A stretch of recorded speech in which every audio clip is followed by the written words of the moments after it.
Bueno, muy buenas noches. Continuando con este curso de formación política, indianismo y marxismo, el día de hoy estamos muy contentos de contar con Fernando Huesca, un filósofo que ha trabajado de manera muy sistemática el pensamiento de Hegel y de Marx, y que el día de hoy ha aceptado nuestra invitación para poder abordar el viejo Marx y las notas etnológicas, a partir de los cambios que trajo, ¿no? A partir de cambios muy importantes para entender la filosofía de la historia, para entender la antropología, en un sentido no meramente abstracto, sino para darle estrategia política a esto, ¿no? Entonces, estimado Fernando, muy agradecidos por tu participación el día de hoy. Adelante, por favor.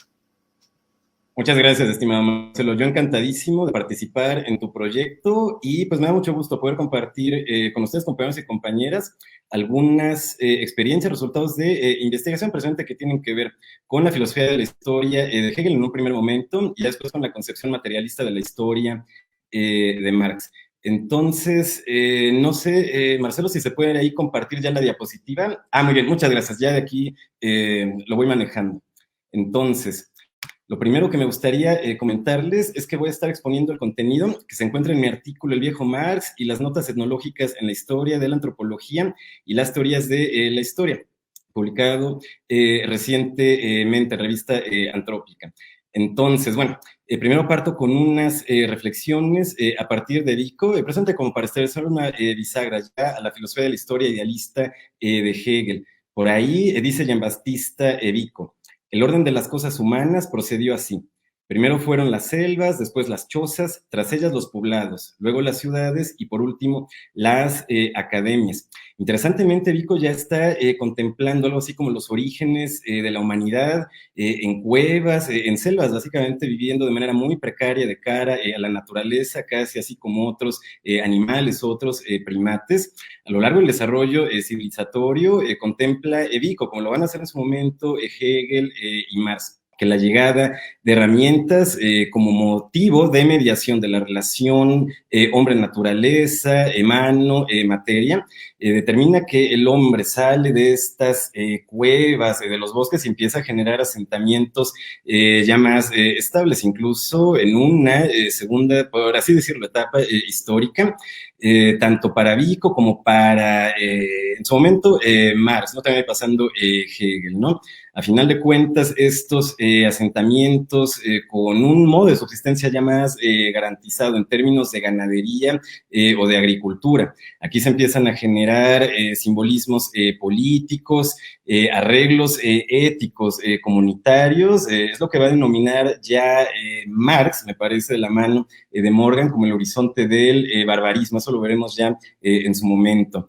Después ya un desarrollo político intensivo en ciudades amuralladas, donde ya encontramos dentro una gran acumulación de riqueza que va a llevar a contraposiciones, luchas sociales que van detonando ahí nuevos procesos evolutivos. Lo último que agregaría en relación a Vico es que su concepción sobre la historia no es, por así decirlo, en tendencia lineal como la de Hegel, sino que es de alguna manera cíclica, o es como si fueran avanzando los ciclos de la historia, en la concepción de Vico, de dioses, héroes y hombres. Se va esto repitiendo de una u otra manera a lo largo de la historia, se así acumulando desarrollos culturales previos.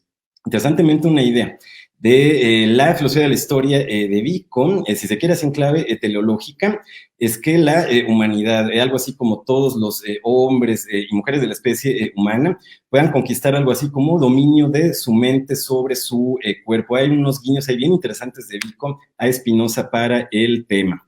Ahora, la primera sección del artículo tiene que ver con Hegel y una concepción idealista sobre el capital y la historia universal. Aquí parto primero de una cita de las lecciones sobre la filosofía de la historia de Hegel del semestre 1830-31 en el manuscrito Hyman. En la siguiente diapositiva voy a comentar un poco precisamente sobre nuevas fuentes hegelianas. En este caso se trata sobre fuentes de filosofía de la historia. Entonces aquí se dice: la historia universal, entonces, nos enseña lo que es la libertad en su existencia concreta.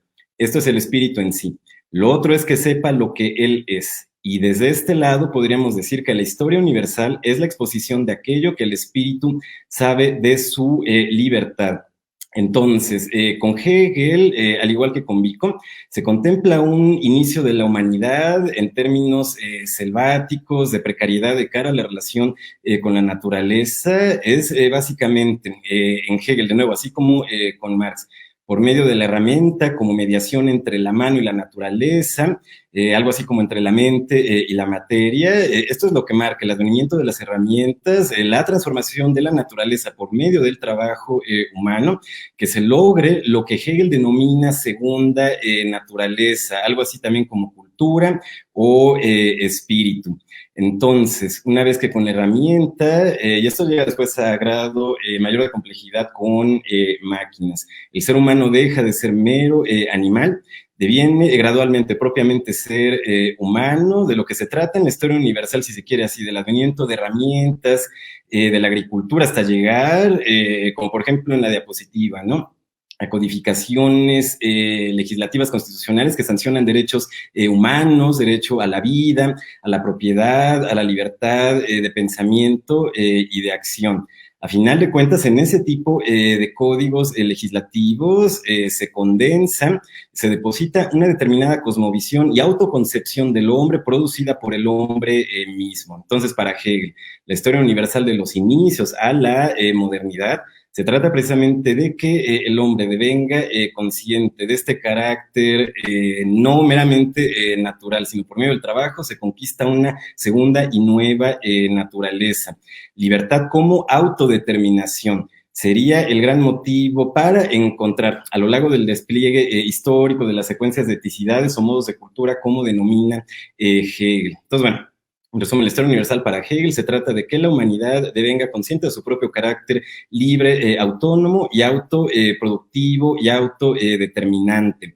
Aquí podría insertar de inicio una de las fuertes reservas que se han planteado a la filosofía de la historia de Hegel, no solo desde el marxismo, sino en general desde diversas perspectivas que son críticas a procesos de colonialismo. Como que por este lado se puede decir, bueno, de acuerdo, la historia universal trata de devenir consciente de la propia naturaleza activa del ser humano y su capacidad de transformar a la naturaleza y a él mismo, sobre todo a nivel colectivo. Esto es importante en estas concepciones dialécticas de la historia, ya sea la idealista de Hegel o la materialista de Marx. Se podría decir de, bueno, sobre todo aquí desde nuestra Latinoamérica, ¿no? De, bueno, ¿dónde quedan pueblos indígenas o entre comillas prehispánicos, como los nahuas, los mayas, los mexicas, los tlaxcalteca, los inca? En general se llegaba a considerar que estos pueblos para Hegel quedaban fuera de la historia,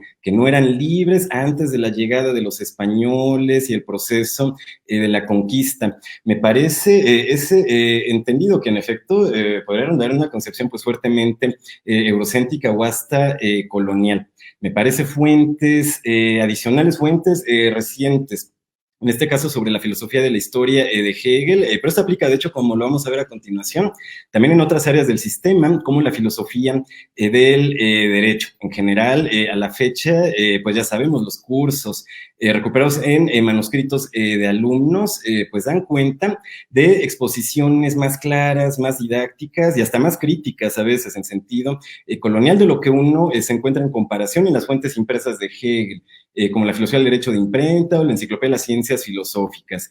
Aquí se invita precisamente desde los estudios hegelianos a incluir, a atender estas nuevas fuentes, precisamente para encontrar comentarios más claros, didácticos y críticos de Hegel, en este caso de cara a procesos coloniales o de cara a procesos económicos y políticos en general. Entonces, en este mismo manuscrito Hyman se dice en la sección presente sobre el Nuevo Mundo: los españoles encontraron pueblos formados culturalmente, que luego fueron vencidos por medio de luchas. Los vencedores colonizaron Sudamérica para volverse ricos y obtener puestos políticos.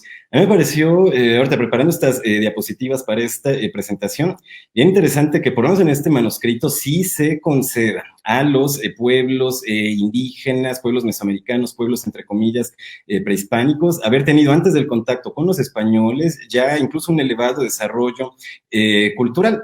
De hecho, les comento, en la filosofía del derecho, en la sección sobre policía, hay comentarios bien interesantes, sobre todo de nuevo en los manuscritos de clase, que apuntan a que Hegel considera que un pueblo se desarrolla culturalmente ya en un grado, sobre todo intensivo, de cara a la conciencia, al conocimiento de la dignidad humana absoluta. Es decir, el hecho de que un pueblo, como por ejemplo pueden ser los pueblos nahuas, los mexica, en el horizonte de contacto ya con los españoles, que tengan instituciones precisamente para atender los servicios de la comunidad en términos de alimentación, de atención a daños jurídicos, por ejemplo, en cuestiones matrimoniales. Había grandes arreglos institucionales bien complejos en los mexicas, en el contacto con los españoles, incluso, de hecho, también lo vamos a ver más adelante, de la mano de un lector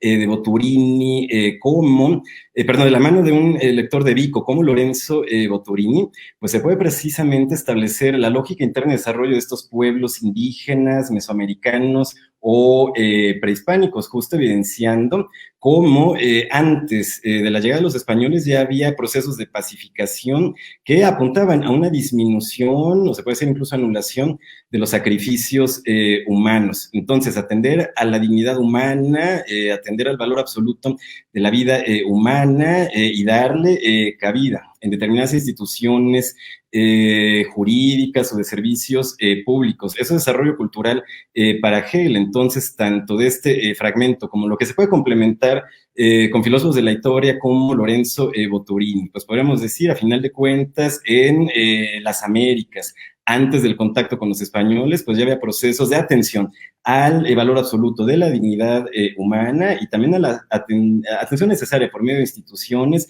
para determinados procesos jurídicos o institucionales. Entonces, bueno, todos estos motivos adicionales en torno al pensamiento de Hegel los podemos encontrar en manuscritos de clase como este que ha publicado Klaus Fiebeck, es el que está ahí como Die Philosophie der Geschichte, lo cual también forma ya parte de los trabajos editoriales del archivo Hegel condensados en estas nuevas obras completas en clave histórica y crítica, que a final de cuentas ahí ya se encuentran publicados los cursos sobre filosofía del derecho, me parece también ya están completos los de filosofía de la historia. Entonces, por lo menos en alemán ya se pueden consultar estas fuentes. Sería un trabajo muy interesante precisamente entrar ya en la traducción.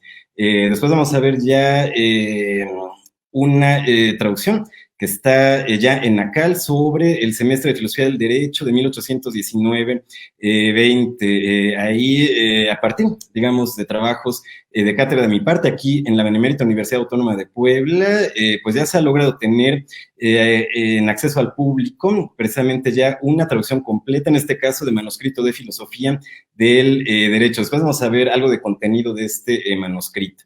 Bueno, en parte solamente mencionar que estas nuevas fuentes hegelianas se empezaron a dar a conocer con que de manera intensiva a partir de inicios del siglo XX, que escritos teológicos de juventud así le pusieron otros textos no conocidos hasta estos momentos, como el sistema de la eticidad. Yo diría, de estos textos ya se tenía noticia de un Hegel que no estaba, por así decirlo, del todo acomodado a la realidad prusiana de su época, sino incluso que tenía comentarios bien radicales y críticos frente a la modernidad capitalista, incluso de una índole que ya no encontramos después en fuentes posteriores a Lleno, digamos, fuentes de madurez.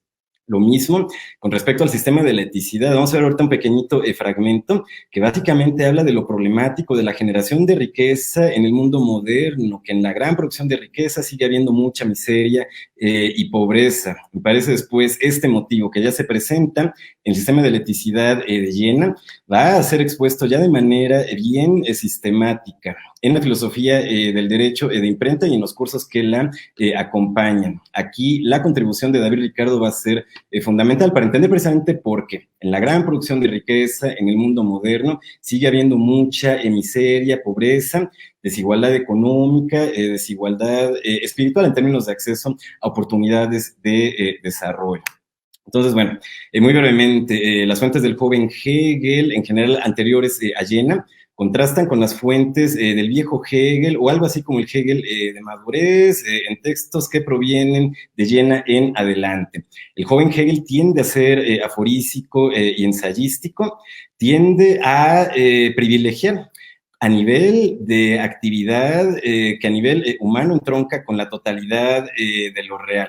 Aquí es, en el joven Hegel todavía la religión, la que tiene esta tarea de conectar al hombre con el todo, la filosofía parece que ahí se queda corta, de dar cuenta de la totalidad de lo real. En realidad se dan cuenta, en el viejo Hegel aquí la relación es distinta. Hay primado de la filosofía con el concepto sobre el acceso de lo religioso al mundo. De hecho, acá el joven Hegel llega a considerar casi como el joven Nietzsche y luego Bataille y otros, que el mundo griego era más dinámico a nivel erótico, vital, más cohesivo a nivel político que el mundo moderno. Como que estos contrastes favorables de Grecia en relación al mundo moderno desaparecen ya en el viejo Hegel, donde Grecia se convierte como Roma, Egipto, Babilonia, en un determinado estadio de desarrollo de la humanidad hacia la libertad.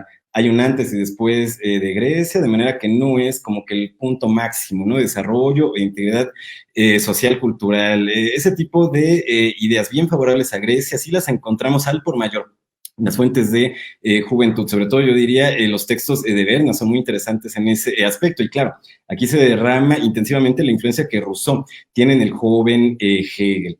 De hecho, a nivel, incluso se quiere ha sido inspiración como para el entendimiento y la crítica de la modernidad.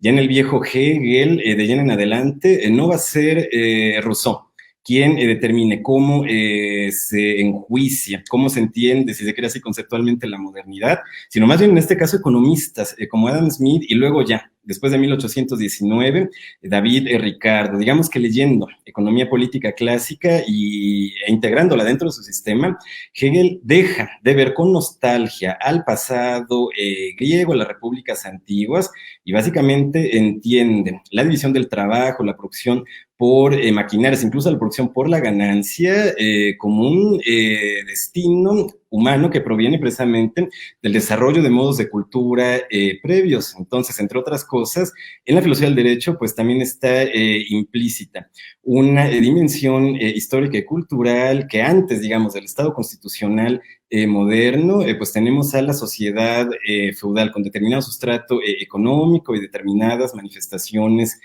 culturales.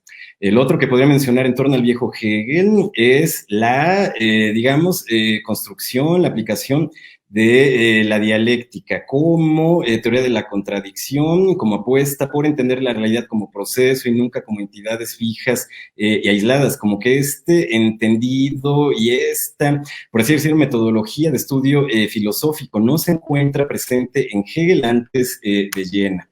De hecho, estudios hegelianos actuales fechan, por así decirlo, la primera fórmula más o menos clara de esta teoría de la contradicción como dialéctica en Hegel, en la tesis de habilitación sobre la órbita de los planetas de Jena en 1801. Aquí se dice, la contradicción es la regla de lo verdadero, la no contradicción de lo falso.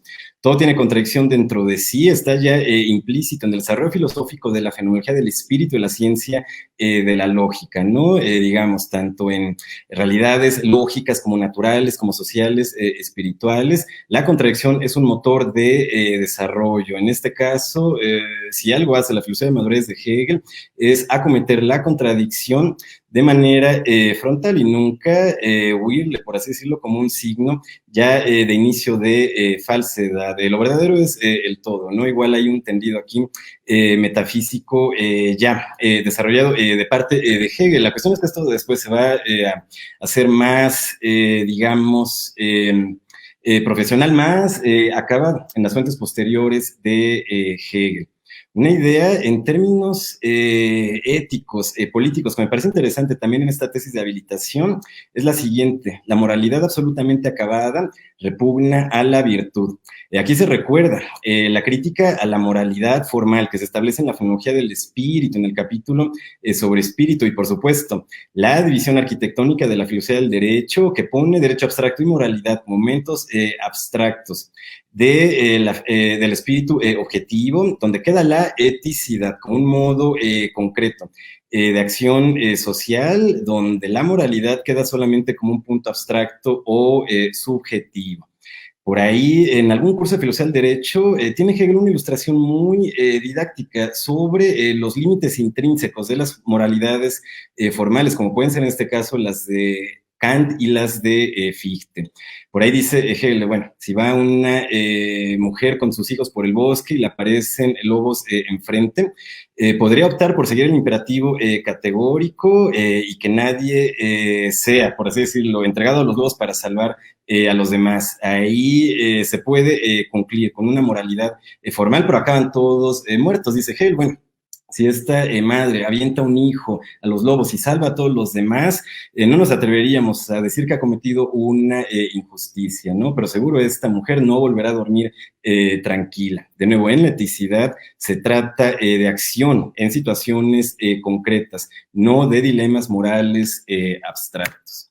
Bueno, otra idea que me gustaría comentar, en este caso a partir del sistema de la eticidad, en el que apunta algo que se encuentra también presente en la filosofía del derecho, apostar, entender a la sociedad como totalidad, como relación orgánica y estrecha entre partes de un todo, no solamente como átomos aislados.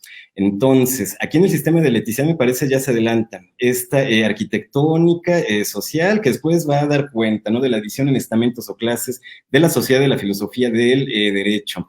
Y el otro punto, ahorita como lo vamos a ver, tiene que ver con lo que había comentado, ¿no?, que Hegel ya desde llena caracteriza que la sociedad moderna a nivel económico produce mucha riqueza, pero con esto no acaba remediando procesos de desigualdad económica, de falta de acceso, de hecho, a la subsistencia, sobre todo de clases trabajadoras, de manera que este sistema de producción de riqueza masiva parece aquí funciona como un poder ajeno sobre los miembros de la sociedad civil, que tienen ante sí este mare magnum de riqueza como cantidad de mercancías, pero pueden tener apeligrada ahí su subsistencia.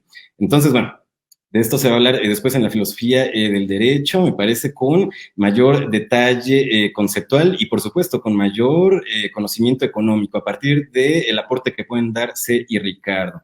Por un lado, entonces, dice aquí Hegel, pues bien, la idea de la absoluta eticidad consiste en el recogerse de la absoluta realidad en sí, como en una unidad, de modo que este recogerse y esta unidad constituye una totalidad absoluta.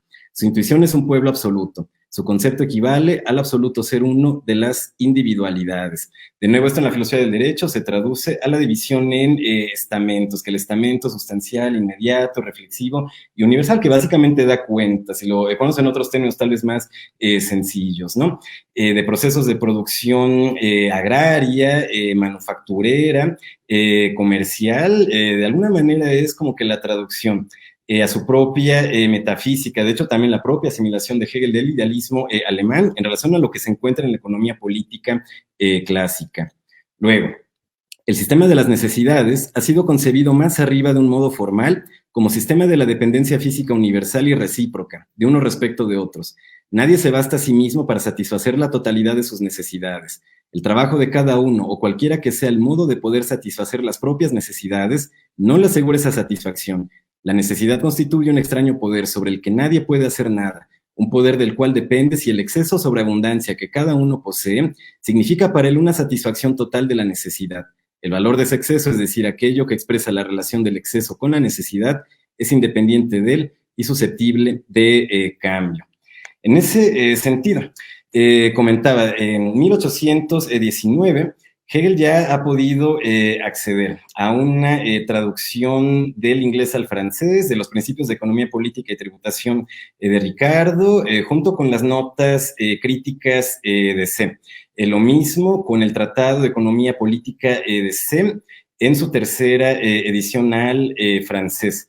Me parece, y bueno, sobre todo la lectura de Ricardo, encuentra uno en los contenidos de la filosofía del derecho este tipo de proposiciones que se encuentran ausentes en fuentes previas de Hegel o bien en concreto en los cursos de filosofía del derecho de 1817, 18, 1818 y 19, donde de hecho el entendido de la economía política de Hegel parece ser todavía el de Stuart y Smith como gobierno de la casa, ahora en este caso es el gobierno de la gran casa del Estado. En realidad el entendido de la economía política en sí de Ricardo es más bien de ciencia, de leyes que explican los movimientos de la producción, circulación y consumo de mercancías. Entonces, bueno, ese entendido no se encuentra en Adam Smith, sí se encuentra en C. y Ricardo. Esto se traduce en cómo define Hegel la economía política en el parágrafo 189 de la filosofía del derecho, precisamente como ciencia que explica la producción, distribución y consumo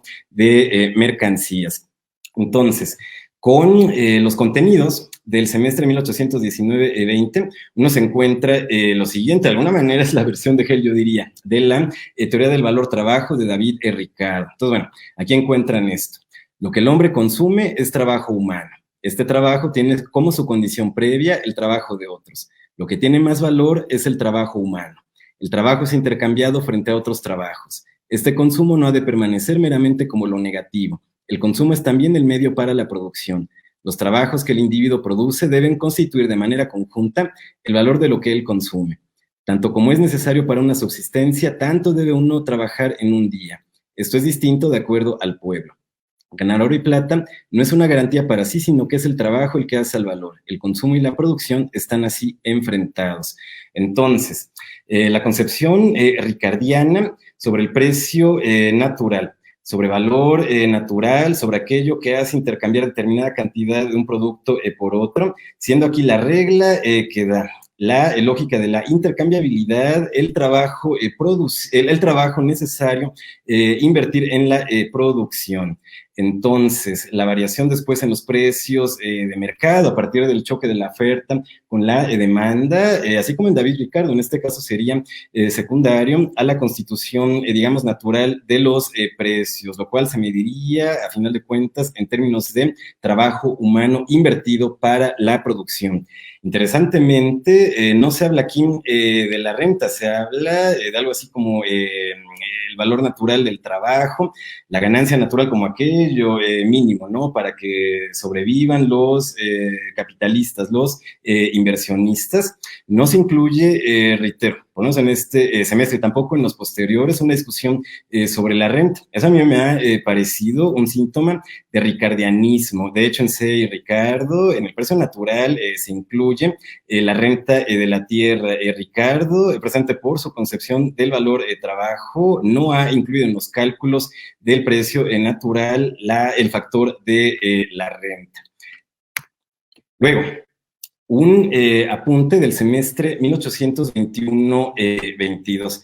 De mi parte, como para evidenciar que Hegel considera, de hecho, tal vez a diferencia de David Ricardo, y es de quienes son bastante optimistas, o más tal vez que Ricardo, en torno a que en la gran producción de riquezas hasta los de abajo acaban abastecidos. Es el argumento igual que conocemos a partir de los neoliberales y los tecnócratas, ¿no? De que si crece el Producto Interno Bruto de nuestro país de manera bien robusta, hasta los de abajo, los más pobres, los trabajadores más precarizados, lograrán tener alguna buena tajada del Producto Interno Bruto. Me parece, con este fragmento, se puede evidenciar que Hegel tiene reservas frente a ese optimismo de la economía política clásica.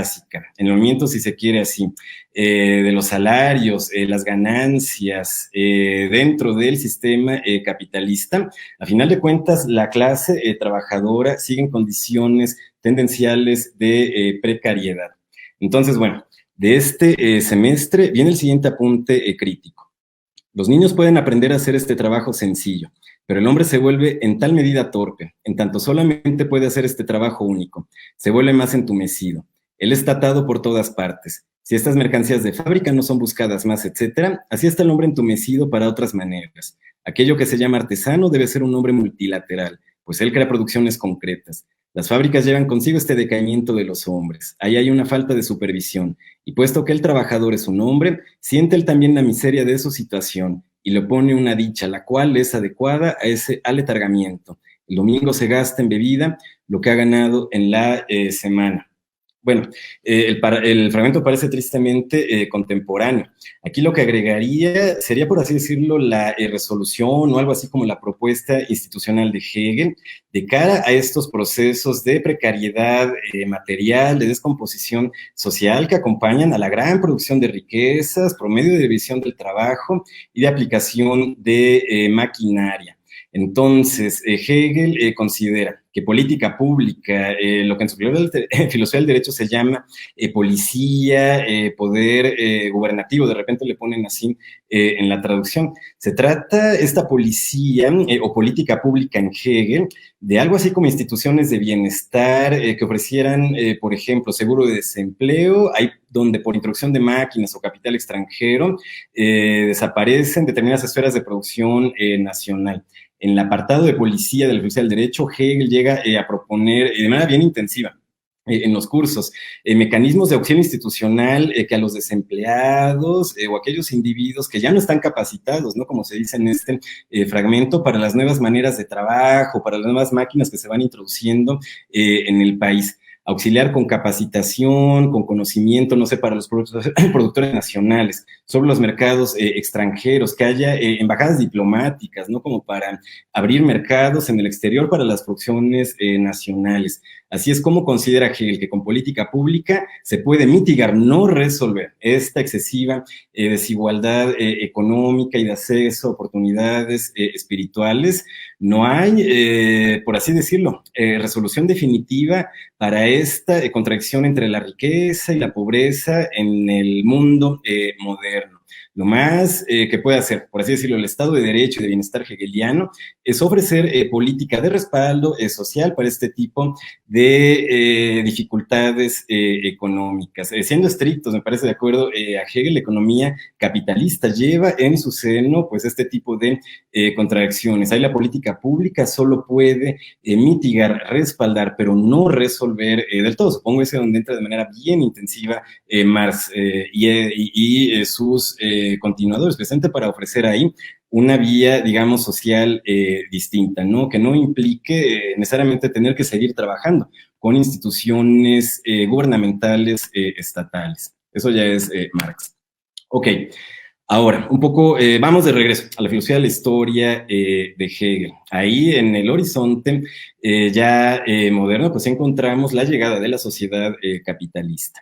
Dice igual Hegel en el manuscrito Heimann.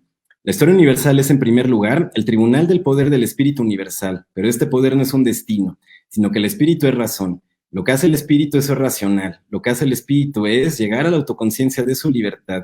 El espíritu es libre en la medida que se sabe a sí mismo. Bueno, es lo que habíamos encontrado ya antes en las diapositivas. La historia universal para Hegel trata el desarrollo de la humanidad hacia la libertad como autoconocimiento de su propio carácter activo y transformador del mundo exterior y precisamente dotando a la voluntad humana de autodeterminación desde sí misma.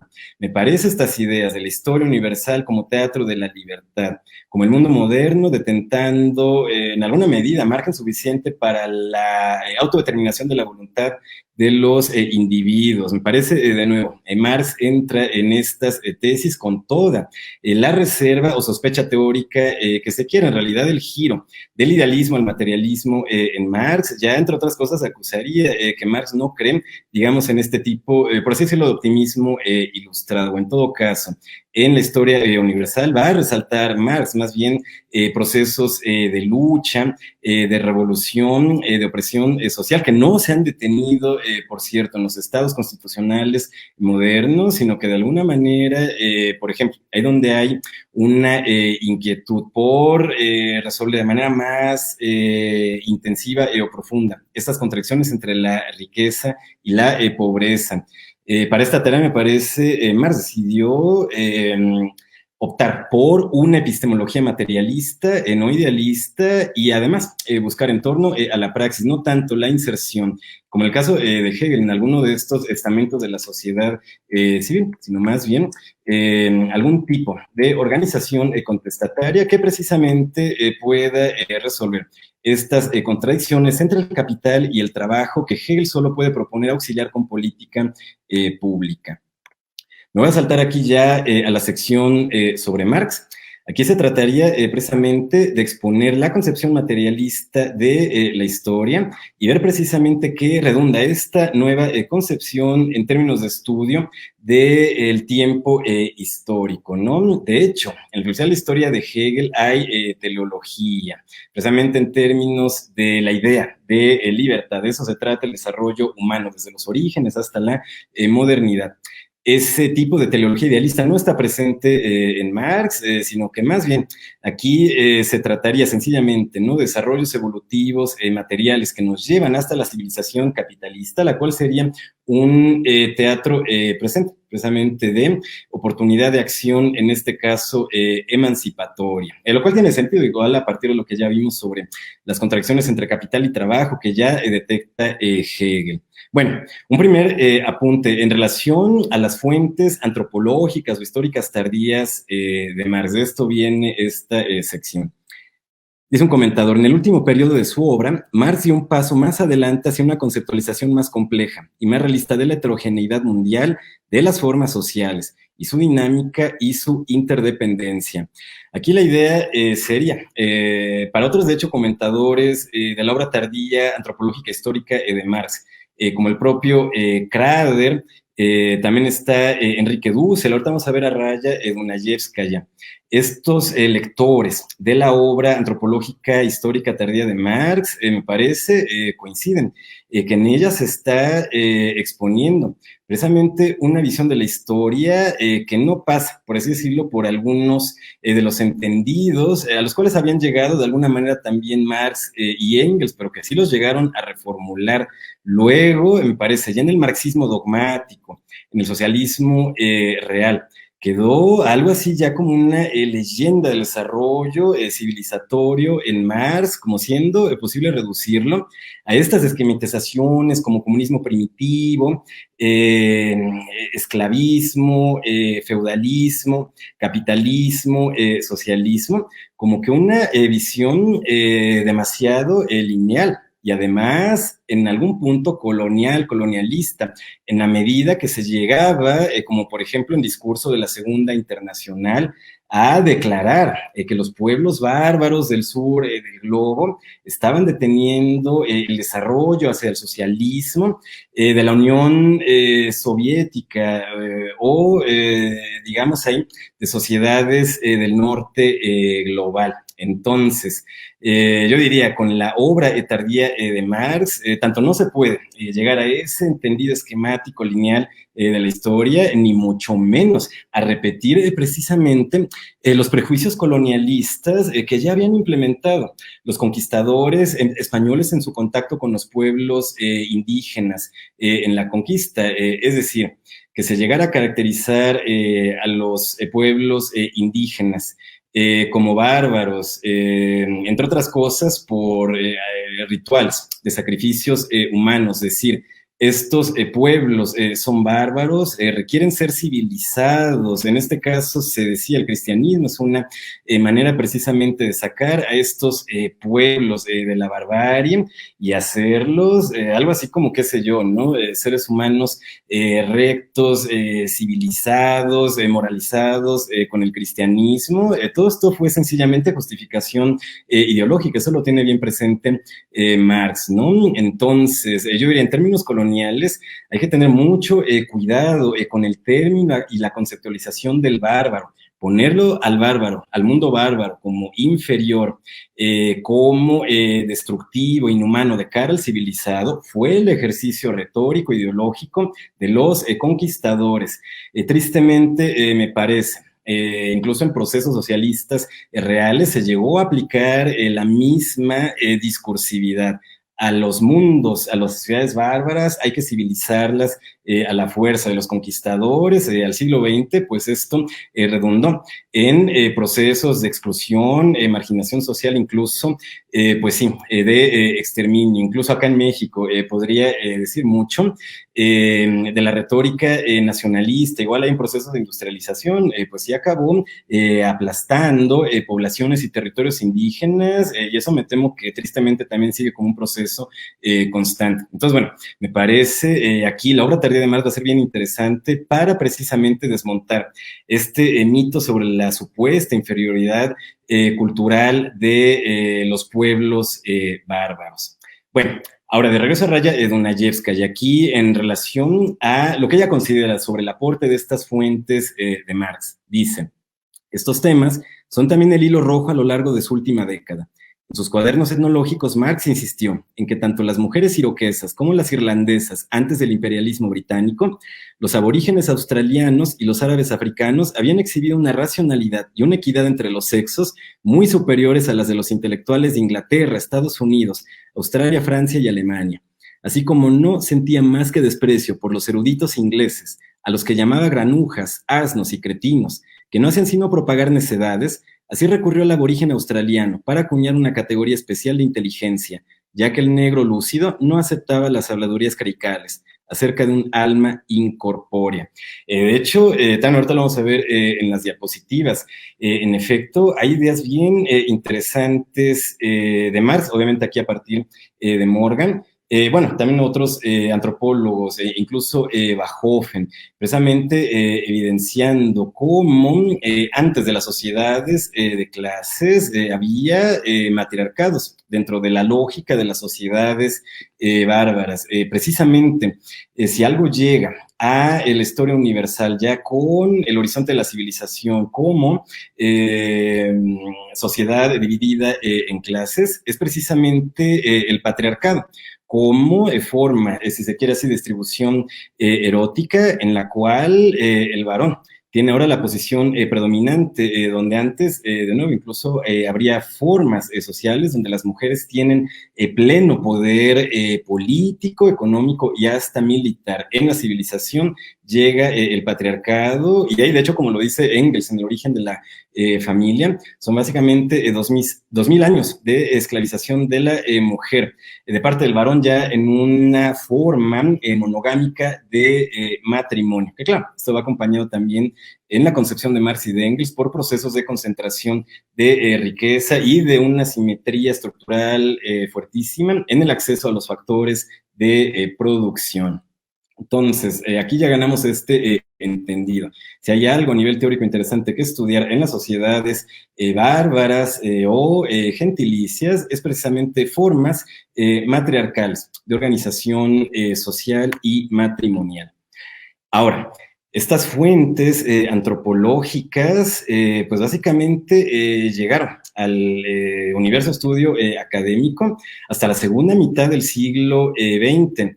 De hecho, bueno, el origen de la familia, la propiedad privada y el Estado de Engels está construido precisamente a partir de las notas de Marx, pero se podría decir de, bueno, esto es como que el propio resumen y propio texto de Engels. De hecho, ya a la fecha, precisamente por trabajos como los de Raya Dunayevskaya y una marxista feminista también como Lise Vogel, sabemos que hay diferencias y parecen ser importantes entre el texto de Engels y lo que tiene Marx en sus propias notas.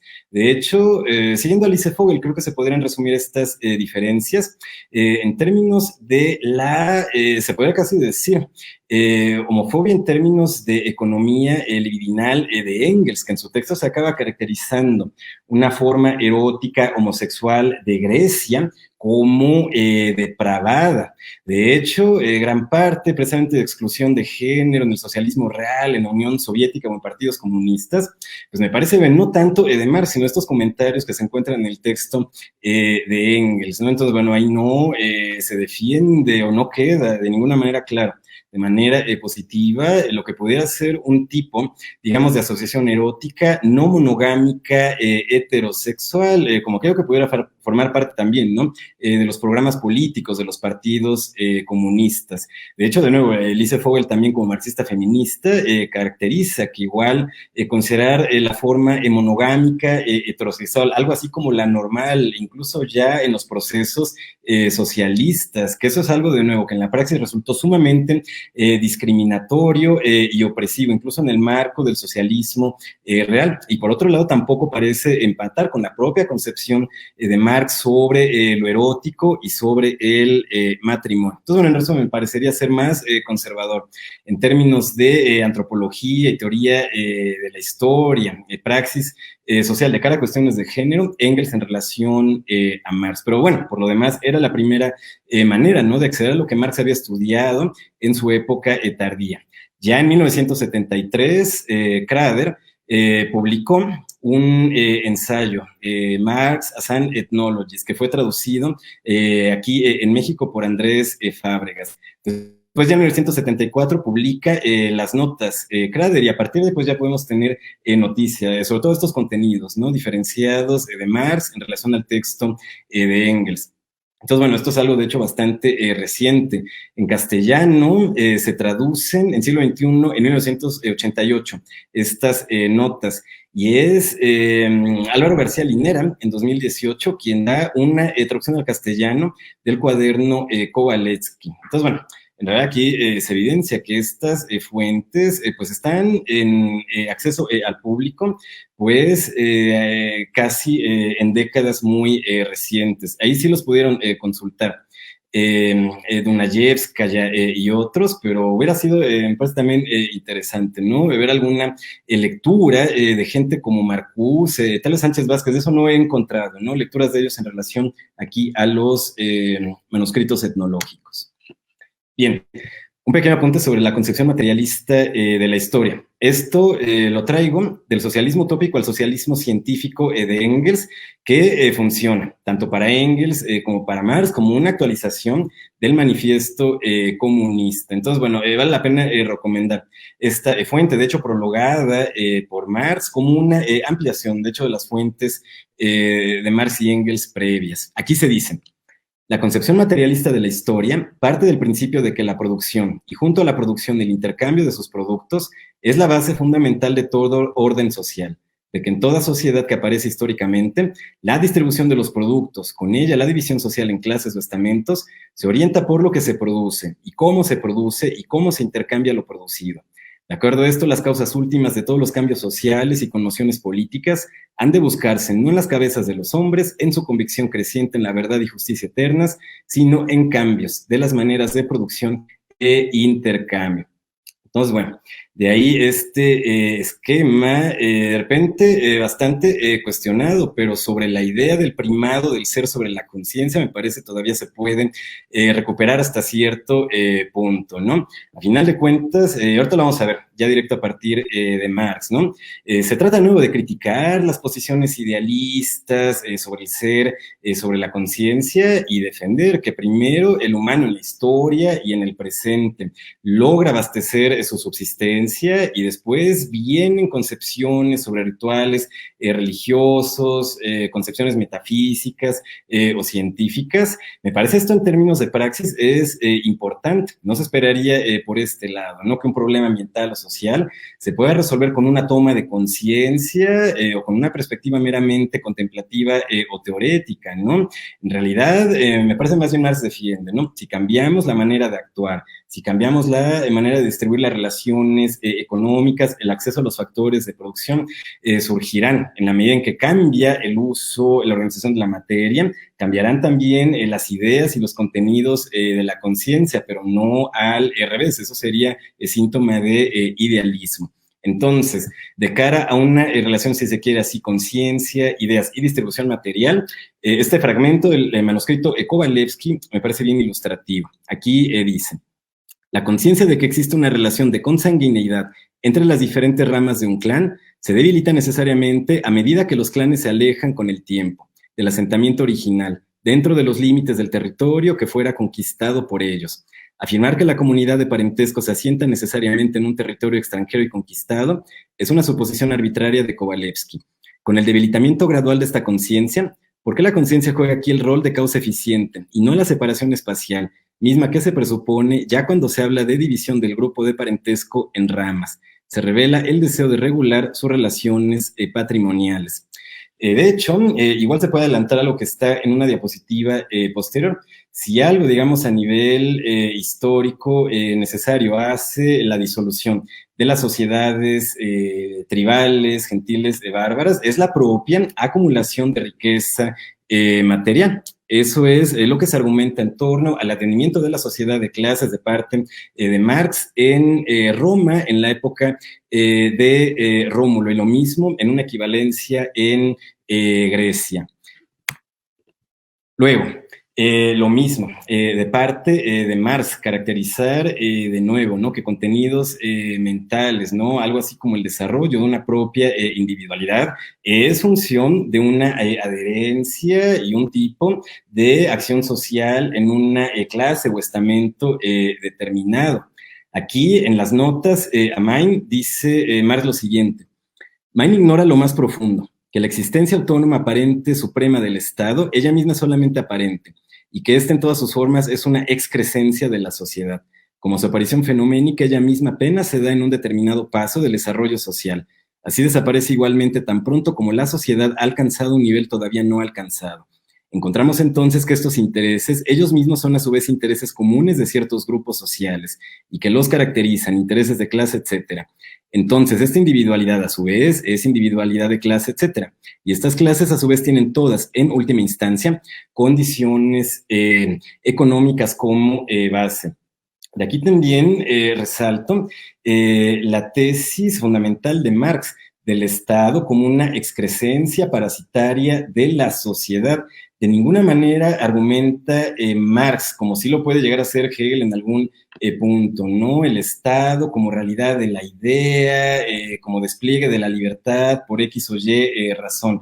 Para Marx, a final de cuentas, el Estado es una como junta de gobierno que protege procesos de acumulación privada del capital. No tiene, por así decirlo, en Marx una función favorable hacia la libertad o la emancipación, más bien lo contrario.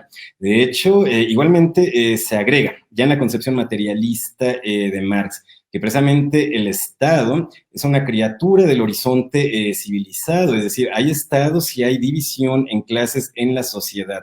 En ese sentido, las sociedades gentiles, tribales, bárbaras, no tienen todavía un Estado, lo cual da cuenta de otro modo de organización social, de hecho, más democrático y equitativo, en torno al acceso a los factores de producción y al juego político que le acompaña. Si hablamos en Marx de Estado, es que ya hay división de clases y se forma una esfera parasitaria sobre la base trabajadora que está tendencialmente en condiciones de precariedad.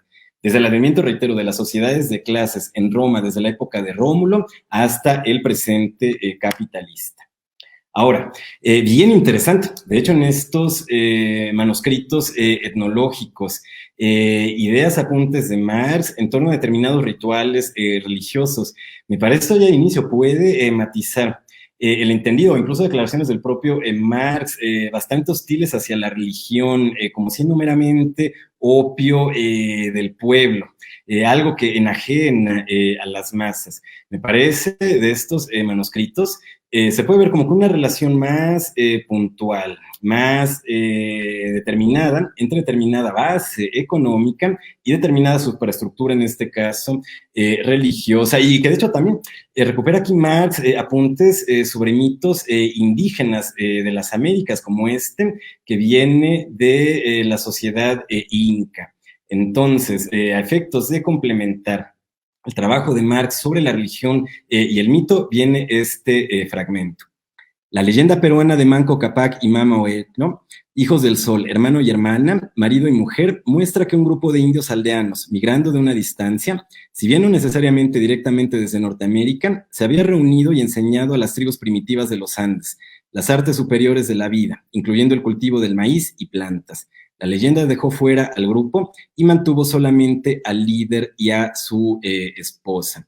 Es decir, buscar en el mito claves de distribución territorial, de procesos migratorios, de conquista, desarrollo, de nuevas maneras de obtener subsistencia, de alguna manera de, si se quiere así entender, o dominar, aunque eso suena ya medio feo, pero igual aquí está un poco implícito, a la naturaleza, ¿no? Precisamente de parte aquí del ser humano.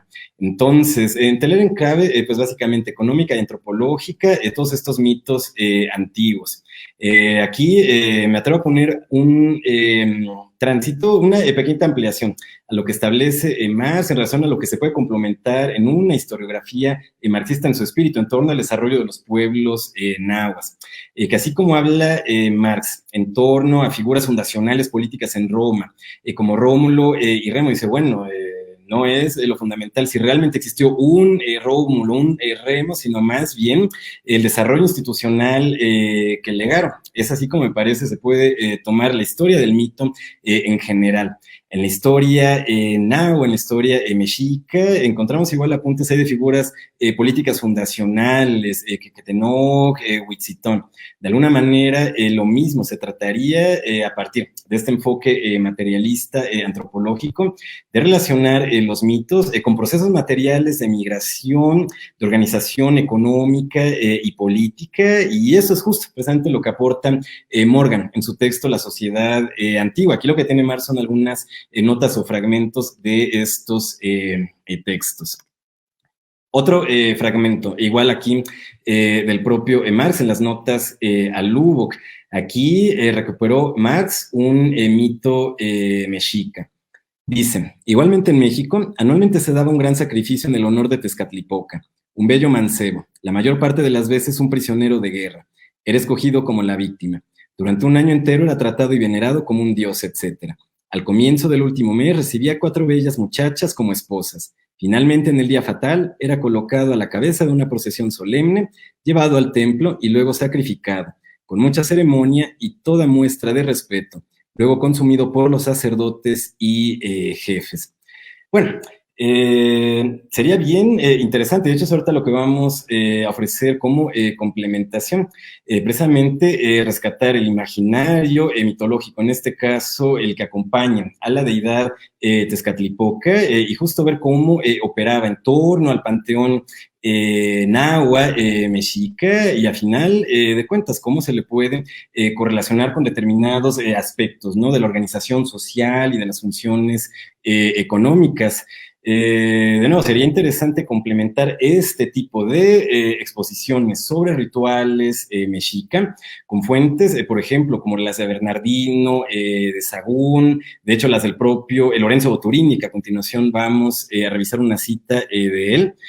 Parece, de hecho, las fuentes antropológicas de Marx en torno a la cultura mexica son bastante robustas. Extraña la figura de Boturini, ¿no? Pero también se podría marcar igual mucho de este conocimiento, ¿no? Sobre códices, sobre remanentes arqueológicos. Culturales varios, ¿no? Estos pueblos mesoamericanos, tanto en el horizonte de Hegel igual todavía no se conocían estos códices o estas interpretaciones hechas a partir de ellos, ¿no? Y que igualmente, ¿no? Todo este trabajo sobre códices ha dado gran materia de investigación, en este caso en nuestro país. Lo que ofrece Marx es, me parece, una manera materialista, orientada también a una determinada praxis de emancipación, de arreglar cuentas con estos mitos. De hecho, espero que se vea algo aquí interesante con la contraposición que voy a proponer. Lorenzo Boturini, en torno a esta figura Tezcatlipoca que ha comentado Marx, dice lo siguiente, que no queda fuera de discusión, que aquí cuando se habla de providencia, ahí hay un concepto idealista, de alguna manera providencia, tanto en Boturini como yo diría en Hegel, pues apuntan a un determinado proceso metafísico en torno precisamente, ¿no? Al devenir libre del ser humano. Toda esta cuestión metafísica, idealista, Marx no la comparte. De nuevo, como Morgan, Marx está interesado en torno a estos mitos, más bien en la dimensión social y económica, no en la metafísica. Bueno, Boturini en clave metafísica, idealista, dice: Tezcatlipoca, jeroglífico de la divina providencia, primera deidad indiana, da a entender cómo nuestros gentiles confesaron, se gobernaba el mundo por una sabiduría divina, que tenía su asiento en el cielo, y a su cuidado todas las cosas humanas. Llamáronle a sí mismo Titlacahuan, que quiere decir nosotros somos tus esclavos, como que de tu providencia vivimos, sentido verdadero de estos tiempos divinos y severos, aunque después los mitólogos le corrompieron aplicándole la calidad de Dios Cupido, por cuya razón los amantes en la tercera impúdica edad, con esta invocación de Titlacahuan, hacían desatinadas fiestas y sacrificios a Tezcatlipoca, para que favoreciese sus desvariados amores, de la misma suerte que los poetas corruptos tuvieron al cíngulo que encubre lo más indecente de Venus prónuba, por torpe incentivo de lujuria. Corresponde a esta primera deidad indiana, la de los griegos, que fue el cielo, de quien su historia fabulosa nos dice que fue padre de los demás dioses y que reinó en la tierra, habiendo dejado en ella grandes y muy señalados beneficios. Bueno, igual como en Hegel, ¿no? Entendiendo providencia como logos que gobierna el mundo, lo cual se puede caracterizar evidentemente en Hegel, ¿no? De una manera conceptual, como el concepto de libertad en su desarrollo concreto y existente. Quedar en el entendido, ¿no? De una deidad global que igual agrupa ahí al panteón. De nuevo, puede ser bien fructífero para metafísicas del mito, metafísicas de la historia. Igual ahí también hay trabajos de mitología comparada que establecer, pero Marsna va por ahí. Bueno, y de nuevo, Marx tampoco tenía todas estas fuentes que sí tienen acceso Boturini y pues ya a la fecha.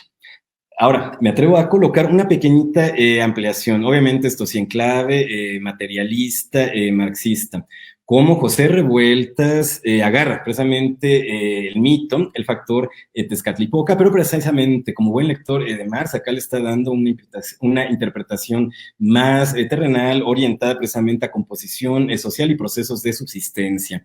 José Revueltas, en torno a Tezcatlipoca, dice: hay que agregar que la palabra chichimeca se usaba por antonomasia para calificar a los bárbaros, a las clases inferiores, así que puede decirse que Tezcatlipoca fue un dios del pueblo, dios de la miseria, mientras que Quetzalcóatl fue el patrón del Calmecac, la escuela de los hombres, donde salían los jefes superiores del ejército, los sacerdotes, los jueces y los reyes. Por otra parte, los propietarios aztecas consideraban que sus esclavos tenían un derecho legítimo e inalienable para adorar a Tezcatlipoca, que era casi como un dios primitivo.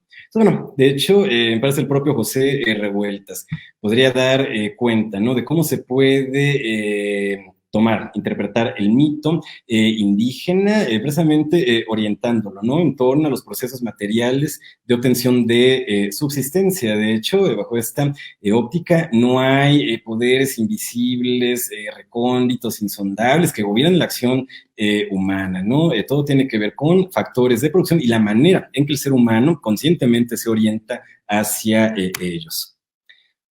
Ahora, un apunte sobre Darwin en Morgan y Marx. De mi parte, casi agregando a las grandes fuentes del marxismo que caracteriza Lenin, como la filosofía clásica alemana, sobre todo la dialéctica de Hegel, la economía política inglesa y el pensamiento radical francés.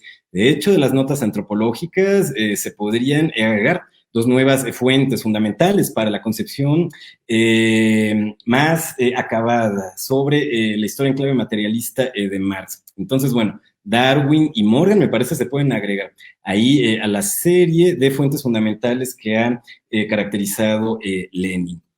Entonces, bueno, en las notas a Morgan se dice así: tenemos el mismo cerebro perpetuado por la reproducción, que ha trabajado dentro de los cráneos de bárbaros y salvajes en eras ancestrales, y ha llegado a nosotros cargado y saturado con los pensamientos, aspiraciones y pasiones con las que estuvo ocupado en los periodos intermedios. Es el mismo cerebro que se ha vuelto más viejo y más grande con las experiencias de las eras.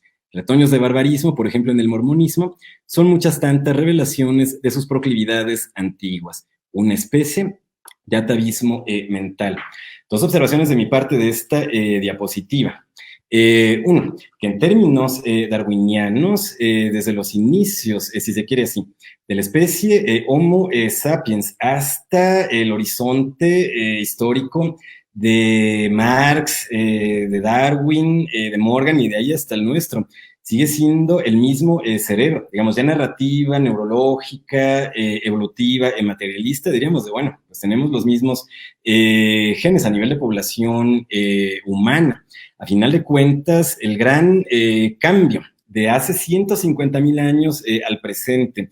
No ha sido a nivel que genético, estructural, en torno al cerebro, ha sido más bien de las ideas, los valores que se han ido acumulando en este cerebro a lo largo de miles de años, de lo cual se pueden conservar en el presente atavismos del pasado, un poco ahí en guiño a Freud, ¿no? Entonces, con esto se resalta el aporte que puede dar Darwin y su tradición para entender los orígenes biológicos de la humanidad, que incluso antes del Homo sapiens hay otras especies bípedas, para lo cual, por cierto, el ensayo de Engels sobre la transformación del hombre, del mono en hombre, a partir del trabajo, complementa muy bien precisamente estos elementos darwinianos. Aunque ahí Engels haya optado por una reconstrucción hipotética, me parece que la investigación empírica le da fuertemente la razón. De nuevo, acá es el mismo cerebro, mismos genes desde hace miles de años. Lo que ha cambiado es la forma precisamente de obtención de la subsistencia, el tipo de herramientas, de mediaciones entre el hombre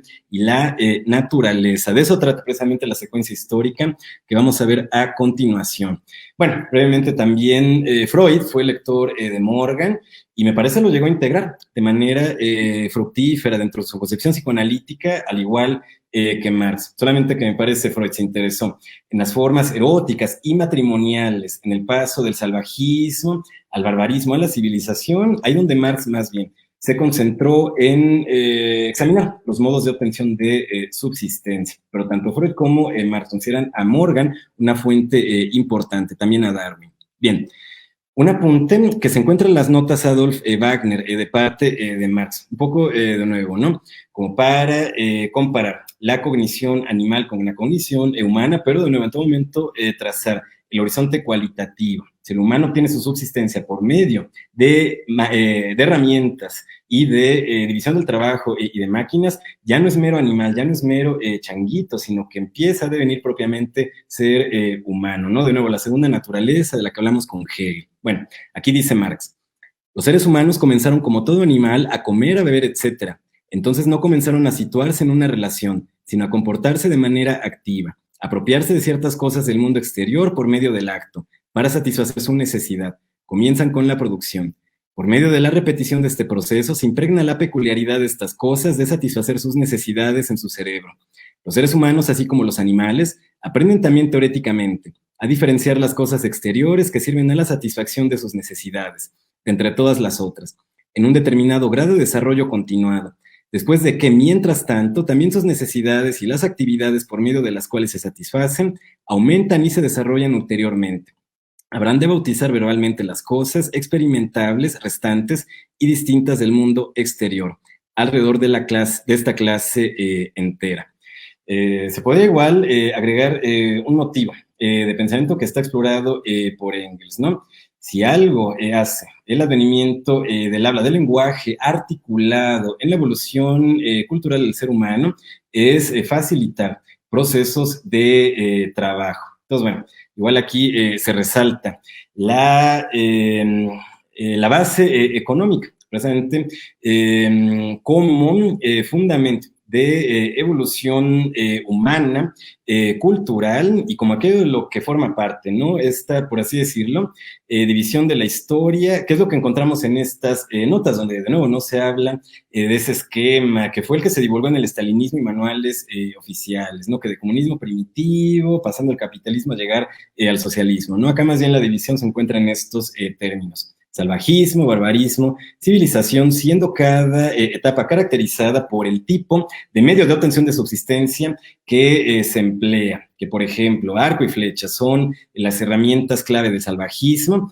Ahí llega después el uso del metal, de la espada, la lanza en el barbarismo. En la civilización llega el advenimiento del arma de fuego. Ok, bueno, este sería un esquema, me parece cronológicamente mucho más preciso, pegado a una punta ahí que da Marx en sus notas. Muy en concreto, que 4/5 del andar del hombre sobre la Tierra, es decir, de 150.000 años, al advenimiento de la civilización, en salvajismo y barbarismo, la humanidad ha estado la mayor parte de su andar sobre la Tierra. Por ese lado, el horizonte de la civilización como estructura social dividida en clases, como patencia de formas patriarcales que implican matrimonios monogámicos y relaciones sumamente restrictivas en torno a la cuestión erótica, sobre todo saliendo aquí afectadas en términos eróticos las mujeres, aunque a final de cuentas también gobierna de la civilización en adelante el heteropatriarcado. Entonces, bueno, eso ya nos pone en antesala del terreno para las luchas sociales que van a estudiar y a final de cuentas también en algún punto a potenciar Marx, ¿no? El Estado, en esta concepción, llega en el horizonte de civilización, lo que queda es precisamente el horizonte del salvajismo y del barbarismo, el mayor tiempo que ha pasado la humanidad. Ok, entonces, bueno, ahora brevemente, ya casi como para ir concluyendo, apunta sobre cada una de las etapas en términos de obtención de subsistencia que implican, pero claro, a la obtención de subsistencia también lo acompaña determinadas ideas sobre la propiedad y la organización social. Claro, pero estas ideas advienen precisamente en esta concepción del tipo de modo de obtención de subsistencia. Sobre el salvajismo. La humanidad, cuando era ignorante del fuego, sin un lenguaje articulado y sin armas artificiales, dependía de los frutos espontáneos de la tierra. Lentamente y casi de manera imperceptible, en el periodo del salvajismo pasaron de un lenguaje gestual y sonidos imperfectos al lenguaje articulado, del mazo como primera arma a la lanza, afilada con piedra, y finalmente el arco y la flecha, del cuchillo de piedra y cincel al hacha de piedra y el martillo, del mimbre y la canasta de caña a la canasta cubierta con barro, que rindió un vehículo para cocer la comida al fuego, y finalmente al arte de la cerámica. Luego, con respecto al barbarismo, estadio inferior, comienza con el arte de la cerámica. Para el siguiente estadio intermedio viene a consideración la dotación desigual de los dos hemisferios, occidental y oriental, pero se adoptan equivalentes. En el hemisferio oriental, la domesticación de los animales, en el occidental, el cultivo del maíz y plantas por irrigación. Igualmente con el uso de ladrillos, de adobe y piedra en la construcción de casas. En el estadio inferior, por ejemplo, las tribus indígenas de los Estados Unidos, al este del río Missouri, y tales tribus de Europa y Asia, que practican la cerámica, pero se encuentran sin animales domesticados. Entonces, bueno, como ya se había mencionado anteriormente, ¿no? Aquí entra la obtención de subsistencia en un modo más garantizado de manera progresiva por el desarrollo o de la agricultura o de la ganadería. Finalmente, ya en el horizonte de la civilización surge la división en clases, lo cual obviamente va acompañado de procesos de acumulación de riqueza. Aquí dice Marx, elemento aristocrático en la sociedad, en México y Cusco, en formas tenues entre los jefes civiles y militares, por medio de números incrementados bajo el mismo gobierno y la creciente complejidad de los asuntos. Con el incremento de la propiedad, creció el elemento aristocrático en la sociedad. Fue causa principal de los disturbios en la sociedad ateniense del era de Teseo hasta Solón y Clístenes. En la equivalencia romana, de nuevo, ya si hablamos de patricios y de plebeyos, estamos hablando ya de una composición social dividida en clases, en las cuales se encuentran igual juegos de acceso a lo político, dependiendo de la magnitud de riqueza que se posee. También lo vamos a ver más adelante. De alguna manera también, acá coloco como ampliación un poco de apuntes sobre la composición social azteca, donde encontramos también, ¿no?, que se encuentran algunos sectores más privilegiados en torno el acceso a los recursos económicos, al juego político, pero que todavía no cuenta, esto es importante, la pirámide social azteca, ¿no?, como decimos ahí en la imagen, ¿no?, no cuenta como sociedad en clases tan solo, vean cómo es interesante el aporte acá de Marx y de Morgan, ¿no?, por el hecho de que no hay propiedad privada sobre la tierra, es decir, no hay capacidad de generar de un individuo, digamos, de un noble mexica, la tierra para una obtención privada de ganancia. De hecho, la tierra en el horizonte previo a la conquista, en los nahuas no es alienable, es decir, es más bien una propiedad comunitaria de la tierra. Si hay propiedad comunitaria de la tierra, no hay todavía división en clases. Lo mismo en torno a los matrimonios. A final de cuentas, la sociedad de clases implica matrimonio monogámico. Los españoles encontraron las sociedades indígenas, toda serie de arreglos matrimoniales que no entendían y les espantaban ahí, como buenos colonizadores ignorantes, precisamente a partir aquí de Laura de Boturín y otros antropólogos, pues justo vemos la complejidad, de hecho, de los juegos de propiedad, matrimonial, eróticos, y de hecho un montón de institución carnavalesca, ¿no? En las sociedades bárbaras, acá en las Américas previo a la conquista. Entonces, bueno, reitero, no hay sociedad de clases porque todavía aquí, digamos, en las Américas no se encuentra la posibilidad de enajenar de manera privada la tierra y todavía no hay esos matrimonios monogámicos. A ver, me voy a saltar ya también por cuestiones de tiempo. De hecho, voy a poner esto sobre la mesa precisamente como para evidenciar aún más en estas notas muy sensible y muy crítico a la opresión que implica la estructura familiar civilizada, moderna, en términos de patriarcado y a final de cuentas también de relaciones eróticas. Entonces, bueno, sobre el origen, digamos, de esta familia monogámica que ahora la conocemos, ¿no? En su forma burguesa, lo siguiente. La familia patriarcal marca la época peculiar en el progreso humano cuando la individualidad de la persona comenzó a elevarse sobre el gens, en el que antes había estado fundida. Su influencia general tendió poderosamente al establecimiento de la familia monogámica. Familia, su aparición moderna bajo las tribus romanas, comprueba el significado de familia. Contiene el mismo elemento que famulus, sirviente. Festo dice, famuli originariamente viene del osco, de acuerdo al cual el esclavo se llama famul, de donde proviene el término familia. Entonces, en su significado primario, familia no está relacionado con pareja, casados, sus hijos, sino que está en relación con el cuerpo de esclavos y sirvientes, que trabajaban en el mantenimiento y estaban bajo el poder del pater familias. La familia moderna contiene en germen no solamente servitus, esclavitud, sino también la servidumbre, ahí donde desde inicio se remite a servicios para la agricultura. Contiene en miniatura todos los antagonismos en sí, que después se desarrollan ampliamente en la sociedad y en su estado. De aquí, presente este fragmento, se entiende claramente que para Marx, a diferencia de como parecería ser el caso en Engels, en Origen de la familia, no es algo así como el telos, de normal de la familia, de venir una unidad monogámica, que claro, ya pueda tener equidad de género en términos económicos. Esa propuesta está muy clara en Engels, ¿no? Pero que no necesariamente tendría que acabar ahí la historia de la familia, ¿no? En matrimonios monogámicos heterosexuales, sin la opresión digamos, económica. De hecho, sobre la evolución de la familia, en las notas dice Marx lo siguiente. Con respecto a la familia monogámica presente, debe avanzar a la par que avanza la sociedad y cambiar a la par que cambia la sociedad, incluso como ha ocurrido en el pasado. Es la criatura del sistema social. Se debe suponer que es capaz de todavía más mejoramiento hasta que se logre la igualdad de los sexos. Si la familia monogámica fallara en el futuro distante de responder a los requerimientos de la sociedad, asumiendo el progreso continuo de la civilización, es imposible predecir la naturaleza de sus sucesores. De nuevo, me parecen las notas, a Marx no se encuentra una cerrazón monogámica o heteronormada presente para futuras asociaciones matrimoniales o eróticas. No se puede decir que esto es algo que se encuentra todavía abierto a la praxis presente.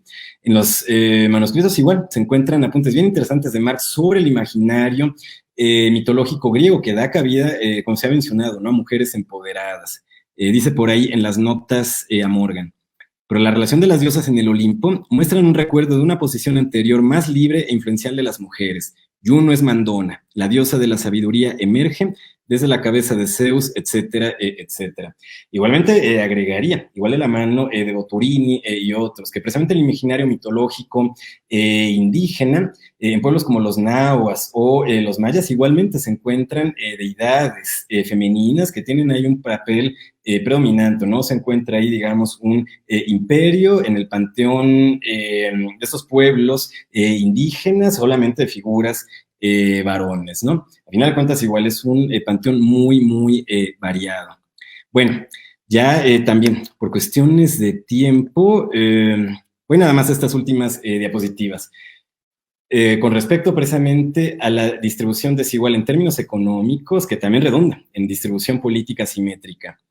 Las notas a Morgan. Servius dividió al pueblo entero en 5 clases. Los hombres más acaudalados de las diversas gentes, la cualificación de la propiedad fue para la primera clase de 100,000 haces, la segunda clase 75,000, la tercera clase 50,000, la cuarta clase 25,000, la quinta clase 11,000 haces. Después apunta Marx. Precisamente de esta primera clase se dan, por así decirlo, en el colegio electoral, la mitad de los votos. De ahí se reparte el resto de los votos en las siguientes clases sociales que tienen menos acceso a la riqueza, ¿no?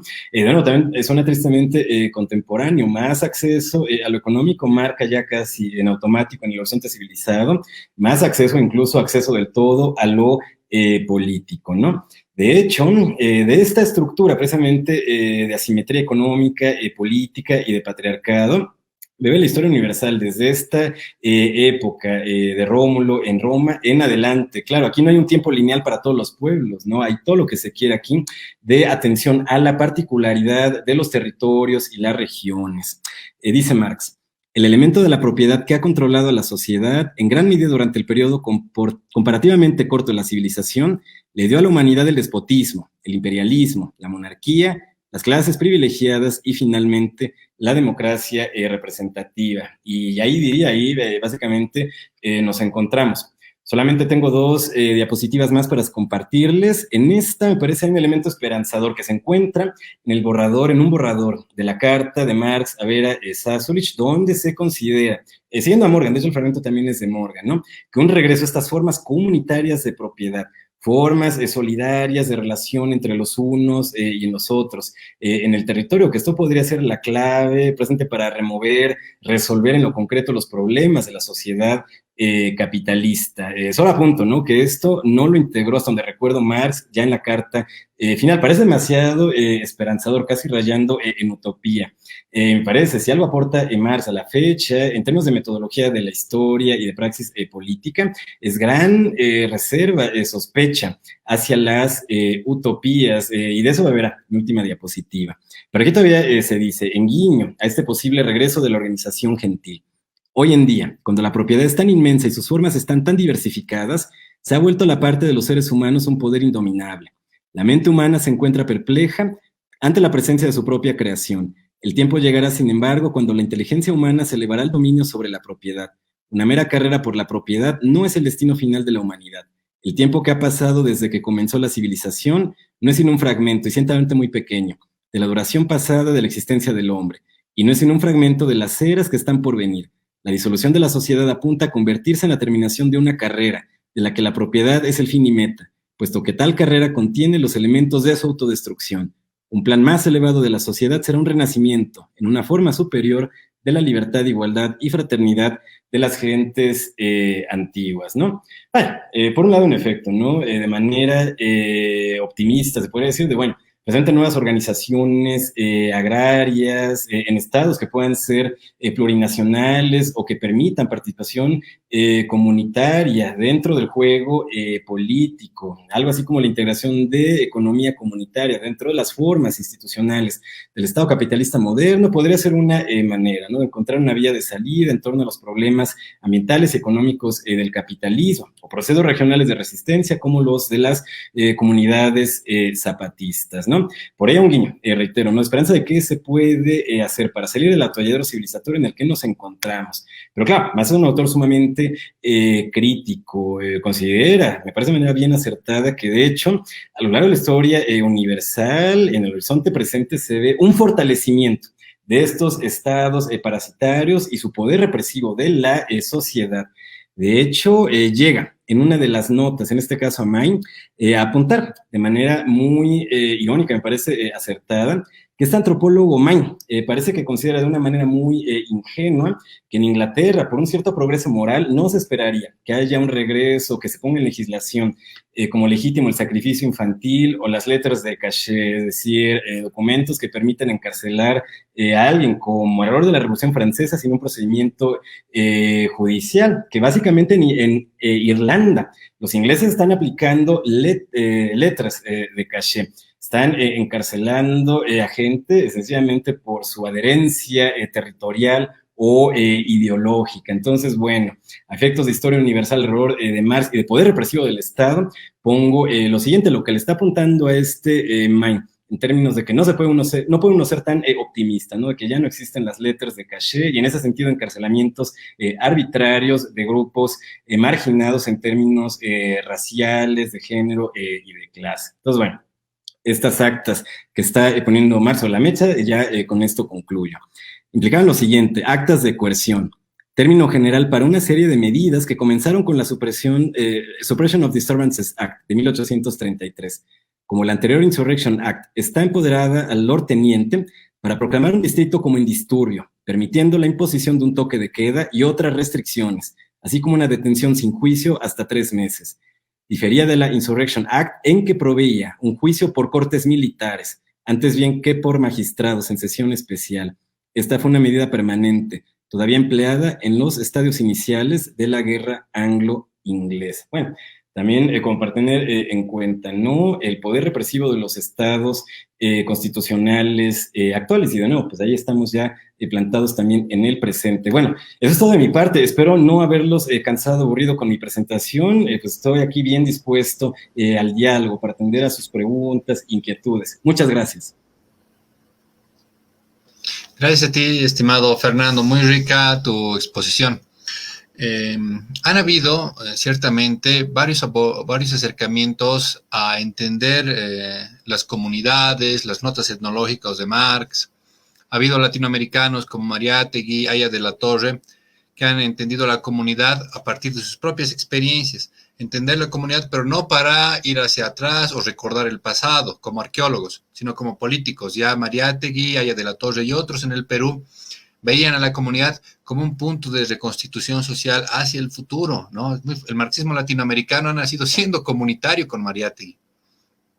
Han habido otros que desde la experiencia política, como Álvaro García Linera, han abordado lo comunitario, pero tratando de ser muy consecuentes con lo que realmente decía Marx, ¿no? Dussel, Álvaro García Linera han ido a buscar los textos inéditos en ese entonces para comprender la concepción de Marx, pero con un objetivo y un fin político. Mariátegui tenía una forma de abordar lo comunitario, lo etnológico, Dussel, Álvaro García Linera con fines políticos, pero yendo a entender a Marx. Lo que creo que nos plantea Fernando también es muy rico. Entender los escritos etnológicos de Marx, muchos que hablan especialmente sobre la comunidad, pero a partir de la idea de libertad, es decir, no como comunidades que necesariamente, deterministamente tienen que desaparecer, sino como su historia es producto de ellos mismos. Entender la historia humana, como decía Benedetto Croce, como hazaña de la libertad, ¿no? Es decir, creo que en este punto entre Hegel, un Hegel lector de la economía política, pero que ve que la historia humana va hacia autorrealización, autoconocimiento, autodeterminación, y Marx de otro modo, de otra vía, pero también con esa fuerte idea, ¿no? De ir de la necesidad a la libertad, es decir, Engels también, ¿no? Engels también con mucha fuerza.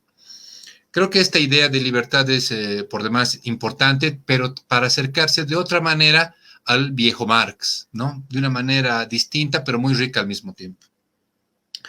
Hay una primera pregunta, estimado Fernando.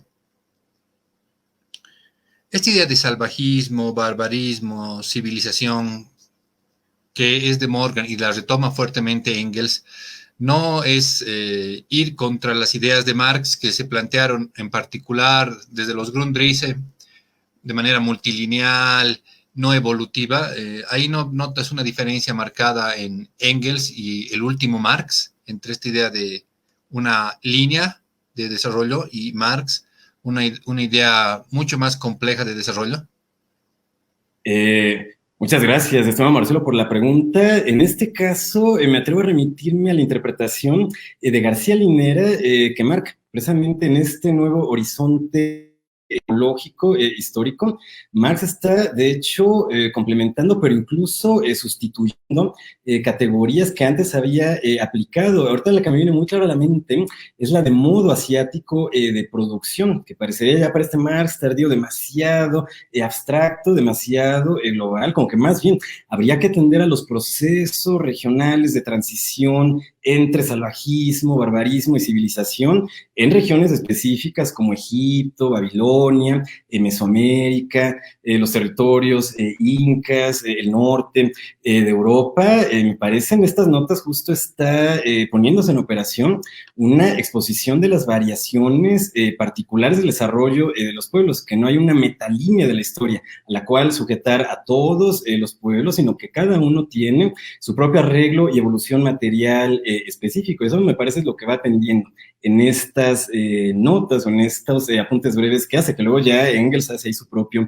resumen, pero me parece está bastante apegado a lo que estaba haciendo Marx a nivel de ensayo con estos nuevos materiales. Entonces, en general, me parece García Linera, estos nuevos lectores, divulgadores de los textos antropológicos de Marx, defienden que hay más sensibilidad a lo particular, a lo regional del desarrollo de los pueblos en relación a la obra previa, junto con, por cierto, algo que todavía no se ha mencionado del todo, ¿no?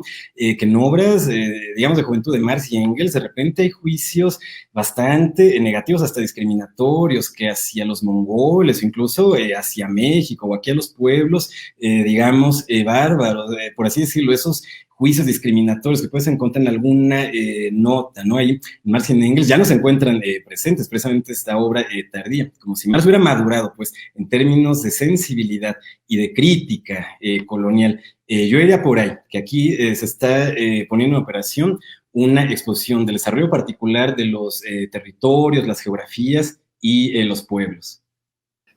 Vamos, estimado Fernando, a preguntas del público. Tenemos varias y bastante extensas algunas para no dejarlas. Tenemos saludos también, agradecer a las personas que están escuchando de México, de Brasil, de Ecuador, muy agradecidos por poder participar en este espacio. Hay una primera pregunta, estimado Fernando, es de Shinobi Shinshoro. Dice, saludos maestro, leyendo el artículo me parece que se establece una relación directa entre la crítica de Marx y Hegel alrededor del concepto de valor del valor trabajo en la economía política. Pero no me quedó claro las distinciones que se establecen a partir del corpus etnológico de Marx. ¿Podría clarificar un poco? Gracias. Creo que sí, muchas gracias ahí, Shinobi, por la pregunta. De hecho, una primera idea que me gustaría proponer es que en la filosofía de la historia de Hegel no se está dejando fuera de operación una herramienta platónica como idea o idea absoluta, es decir, la idea de la libertad como aquello que se está mostrando en el desarrollo de los pueblos desde Egipto hasta la modernidad. En la lectura de Hegel, de la filosofía clásica, es decir, de toda la historia de la metafísica hasta llegar al idealismo alemán, me parece una interpretación muy interesante de ese concepto de idea de Platón, justo llevándolo aquí al plano cotidiano, en gran medida buscando exponer con idea Hegel cómo funciona, digamos, ¿no? Un proceso natural, un proceso social. Me parece que se puede interpretar de manera fructífera el concepto de idea, incluso idea absoluta, como el concepto de libertad en Hegel, pero se dan cuenta es mucho desarrollo argumentativo abstracto. Siento que Marx estaba interesado precisamente en una epistemología no idealista que tuviera que pasar por una discusión intensiva con toda la historia de la metafísica, con Kant, con Schelling, es decir, eso es para eruditos de aula, así es como escribe Marx, me parece, sobre demasiado ejercicio teórico divorciado de la praxis o divorciado del contacto con las clases trabajadoras.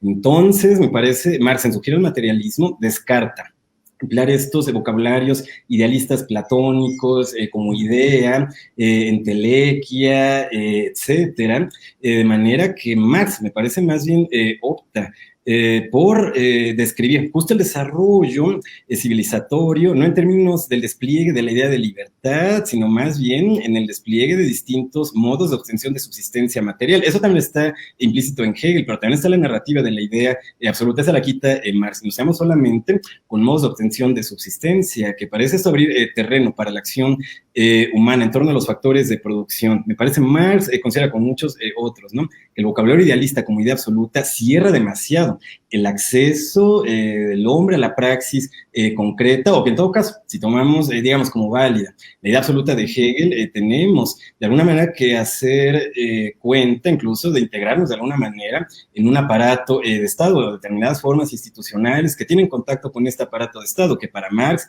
es una excrescencia parasitaria, no es una, por así decirlo, comunidad ideal donde uno puede devenir libre, algo así se encuentra hasta cierto punto en Hegel. Ya en Marx, no. Acá aparato de Estado es sencillamente una maquinaria de destrucción de vida natural y humana. Hegel puede reconciliarse con el Estado de Derecho, el Estado de Bienestar, incluso capitalista, ofrecer mediaciones institucionales para la problemática relación entre riqueza y pobreza. En Marx, la praxis está fuera del aparato de Estado. Incluso se consideraría que presente el aparato de Estado está ahí salvaguardando los procesos de acumulación de capital. En Marx parece que uno haría bien en no participar en esta institución y buscar otras vías de acción a mayor o menor escala, pero fuera del Estado. No sé si con esto se responde suficiente, sino es una tremenda pregunta. Primero saltaría el giro de Marx del idealismo al materialismo, de una praxis compatible con aparatos de Estado a una praxis comunista y radical. Gracias. Continuamos con otra pregunta de Shinobi. Otra pregunta menciona, diferencias entre Hegel y el desarrollo de la eticidad y la interpretación materialista del mito en Marx, y cómo eso afecta el concepto de dialéctica. Un abrazo, maestro, del camarada Marcelo. Hayaya, muchas gracias, Shinobi. No, bueno, no, muchas gracias, Shinobi, por la pregunta. Está bien interesante y tremenda y difícil. Voy a dar una intentona de respuesta de mi parte. Yo diría en relación al mito, con Hegel se pueden establecer precisamente desarrollos evolutivos que hablarían precisamente de los primeros orígenes de los pueblos, de sus mitologías, a la manera de Vico, ¿no? Encontrando los apuntes, como en el caso de los pueblos nahuas, cuando salieron que de las 7 cuevas, migraron hasta llegar al lugar indicado por el dios tal, Huitzilopochtli, que hubiera un águila sobre un nopal, ¿no? Decir de, bueno, en todo esto se está jugando para Hegel, eso sí, solo en Hegel, ¿no? Así como la autoconciencia, el desarrollo de la eticidad, digamos acá, de los mexica, de los inca, de los mayas, es decir, se podría, me parece, con fuentes como las que trabaja Boturini, establecer el desarrollo de la eticidad mexica, maya, inca, al igual que Hegel ha hecho el despliegue de la eticidad griega y romana. Al final de cuentas hay también un despliegue de formas de obtención de subsistencia, formas mitológicas, hasta que despierta la autoconciencia de la libertad, ¿no? Entonces, bueno, por ahí parecería, yo diría, haber una relación bastante favorable en términos teóricos, ¿no? Del filósofo con el mito. En todas las mitologías, encontrar justo estos apuntes sobre deidades agrarias, deidades, acá en el desarrollo náhuatl, son como Quetzalcóatl, quienes no requieren sacrificios humanos y requieren sacrificios solo de animales o de plantas, ¿no? Encontrar el advenimiento y realización de la idea de libertad, no solo en Grecia, Roma, sino también en el pueblo mexica, en el pueblo inca. Me parece que sería trabajo hegeliano sobre el mito. En Marx, me parece, en todo momento, la clave materialista nos obliga precisamente a desmitificar, a desfetichizar, digamos, aquello que implicaba un contacto con fuerzas invisibles, precisamente para lograr acá que haya lluvia, para poder arar la tierra. Al final de cuentas, el desarrollo material, me parece en términos de Marx, no llevaría necesariamente a ser así como que esa genealogía del mito, tal vez para idealistas es muy fructífero, interesante, así como Hegel, Boturini y tal vez Vico, ¿no? Me parece en Marx, más bien estaríamos interesados. De hecho, acá, como decías, estimado Marcelo, en el presente, en una lucha social concreta igual, estaría ahí el aporte de la concepción materialista de la historia para ponernos en el presente, en evidencia de las formaciones estatales, los procesos contestatarios que ya existen. Supongo que sería como que erudición demasiado de aula, demorarse demasiado en la reconstrucción de los orígenes, el desarrollo del mito, ¿no? Más bien poner en contacto, ¿no? Con la lucha social presente, hay algún desarrollo previo. Tremenda pregunta, Shinobi, no sé si con esto respondí en algo. Siento que los idealistas son más entusiastas en torno al estudio de la historia de las religiones o se demorarían más en un estudio ahí genealógico y sistemático. No va Marx presente en ese interés, más bien está interesado, de hecho, en luchas sociales, como la Comuna de París, los populistas rusos, etcétera. Bueno, espero que eso ayude. No, sí, perfectamente. Otra pregunta, estimado Fernando. Roberto Peñalosa pregunta, se dice que Hegel y Marx eran eurocéntricos. ¿No crees que eso representa un obstáculo epistemológico? Muchas gracias por la pregunta. Roberto, también está, yo diría, bastante difícil. Primero voy con Hegel. Incluso así, a nivel de genealogía de la concepción, pues en efecto surge en Europa por choque de tendencias materiales, ideológicas, europeas, por un lado. Por otro, digamos, a nivel metodológico, que la ciencia de la lógica o la manera en que uno puede establecer el desarrollo genealógico de un modo cultural como el mexica, el inca o el hindú. A final de cuentas, aquí se puede dar, ¿no?, una aplicación que no tendría que aceptar necesariamente la supuesta superioridad, ¿no?, de la civilización europea. Me parece, a lo mejor en términos sencillos, ¿no?, uno puede asimilar la ciencia de la lógica de Hegel, aceptar, entender la realidad como proceso y no como entidades fijas aisladas, y a partir de insertarse en el propio presente, digamos, mexicano, boliviano, estudiar propias luchas sociales en nuestros territorios, empleando vocabulario dialéctico como transición, unidad de los contrarios, desarrollo de la subjetividad hacia la autonomía, eso me parece, ¿no?, algo que se podría desarrollar en este caso, ¿no?, con una perspectiva como la hegeliana. No tendría que ser colonizadora o eurocéntrica. El resultado de una aplicación dialéctica en el estudio de estos pueblos americanos, ¿no? Es más, me parece que podría decir de, bueno, en realidad se evidencia con este enfoque genealógico el sesgo que se daba en la caracterización de los pueblos bárbaros de parte de los conquistadores, ¿no? Entonces, me atrevería a decir que incluso con la dialéctica de Hegel uno podría criticar perspectivas coloniales como las de los conquistadores, de los aparatos de Estado, ya en el siglo XX, o incluso, de hecho, de procesos del socialismo real. Ahora, en el caso de Marx, me parece como que ya de inicio y principio había una inquietud de que el idealismo de Hegel y otros ya de plano estaba fomentando, fortaleciendo los intereses de las élites dominantes, ya en este contexto de la civilización capitalista. Al no escribir con el vocabulario de la idea absoluta, etcétera, Marx, me parece, se está buscando en la escritura teórica, ya desde esta dimensión, no contribuir al fortalecimiento de las élites dominantes, de los intereses capitalistas, sino ir ya logrando, ganando terreno en la praxis para otro tipo de horizonte ideológico y también de relación y distribución espacial y material. Me parece, no, concepción materialista de la historia ya de inicio implica que Marx quiere romper con este continuum de dominación civilizatoria, ahora esa acumulación del capital, ya por ese lado me parece habría menos problemas, como que en la traducción y la aplicación, para no caer en sesgos coloniales, como que en la idea de Marx, ¿no? Esta epistemología materialista, dialéctica, a su manera, no contribuye, no fomenta los intereses de las élites dominantes, sino que los cuestiona, los evidencia como problemáticos en relación a la totalidad social. Precisamente con eso se abre terreno para una posible lucha social, bueno, es decir, luchas sociales que ya existen. Entonces, bueno, con materialismo, piensa más, me parece, se pueden fortalecer luchas contestatarias. Con idealismo, esto no es el caso, no para Marx, me parece. Gracias. Súper. Estimado Fernando, hay una pregunta de Javier Hernández Soto, un compañero del Perú que también nos ha acompañado en este espacio, que también recomendamos los cursos de Javier Hernández sobre la filosofía de la historia de Hegel, ¿no? Muchas gracias, Javier, por seguirnos. Dice Javier, felicitaciones por la ponencia, muy buena. Una pregunta, ¿cree que Marx, en base a su exposición de las notas etnológicas, podría contribuir a la formación de una filosofía de los pueblos originarios, sea una filosofía náhuatl o a la filosofía andina? Muchas gracias.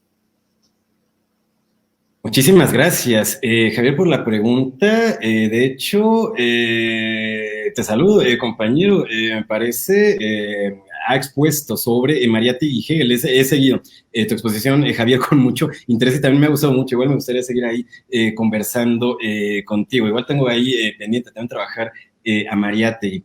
Entonces, bueno, se me ocurre responder de una manera mínima en este caso a partir de Sánchez Vázquez, sobre la pregunta, bueno, ¿qué tipo de filosofía hay en Marx? En el entendido que Marx ha propuesto una concepción científica sobre la historia. De hecho, de nuevo, como que Marx en su juventud considera que los filósofos son como Hegel, Platón, idealistas que piensan en términos de productos del intelecto y le huyen a hablar en términos de productos de la mano o aquello que tiene que ver con ensuciarse las manos con la tierra o con máquinas. Me parece que eso aplica bastante bien, por cierto. No creo que se equivoque Marx en torno a la filosofía, tal vez de Platón, hasta antes de llegar a Hegel. Me parece en Hegel, y ahora acá lo vimos, ¿no? En algunas diapositivas hay mucho vocabulario precisamente que sobre la máquina, la herramienta, la tierra, etcétera, ¿no? Igual me atrevo a pensar que si Marx hubiera conocido fuentes de juventud o fuentes de manuscritos, tal vez hubiera matizado un poco sus juicios negativos hacia Hegel, el supuesto olvido del trabajo vivo, ¿no? Entonces, bueno, eso como un pequeñito ahí apunte sobre lo que podría ser, digamos, filosofía en Marx. Dice Sánchez Vázquez, Marx es científico social, ¿no? Al final de cuentas está la concepción materialista de la historia, pero no deja de ser filósofo. Pero dice Sánchez Vázquez, Marx es filósofo de la praxis, no es filósofo, interpretador, contemplador de la realidad, tal vez como podría ser, qué sé yo, Leibniz, Spinoza u otro, ¿no? Decir entonces, ¿no? Con Marx se trata precisamente de apegar el ejercicio teórico, los procesos de pensamiento a la transformación material de la realidad de manera colectiva, la inserción de algún tipo de grupo, de lucha social ya existente. Entonces, algo así como una filosofía de la praxis para territorios indígenas, para luchas zapatistas o luchas regionales ya muy concretas. Me parece el aporte de Marx, filósofo de la praxis, es enseñarnos, invitarnos a teorizar, a pensar de cara a la contribución de una lucha o proceso social emancipatorio ya existente. No solo, digamos, interpretar el mundo náhuatl como para desarrollar una visión más completa de su propio desarrollo cultural. Eso ya lo ha hecho Boturini, tal vez en un marco bastante idealista, a su vez, por supuesto, Hegel, ¿no? Entonces, bueno, de alguna manera, con Marx, filosofía de la praxis de cara a los intereses de comunidades, por ejemplo, acá en mazatecas, otomíes, zapatistas específicas, ¿no? Entonces, bueno, Marx nos va a enseñar a poner atención en lo concreto y en estas operaciones ya emancipatorias existentes. Como que decir, bueno, una filosofía náhuatl divorciada de procesos emancipatorios concretos, podría ser, o qué sé yo, idealismo, o de nuevo, erudición de aula, y Marx nunca quiere ser erudito de aula. Gracias, ahí, tremenda pregunta. Gracias. Daniel Rojas señala, muchas gracias, doctor Huesca. Me pareció interesante el punto que los genes y la constitución del cerebro siguen siendo los mismos, evolutivamente, pero las ideas y las estructuras no. Gracias ahí, Daniel, por la pregunta. Bueno, más bien acá por la observación, digo, ahí solo podría reiterar, ¿no? El argumento de Morgan y de Marx, de que precisamente a la evolución, a la transformación en el uso de herramienta, en la relación transformadora de la naturaleza.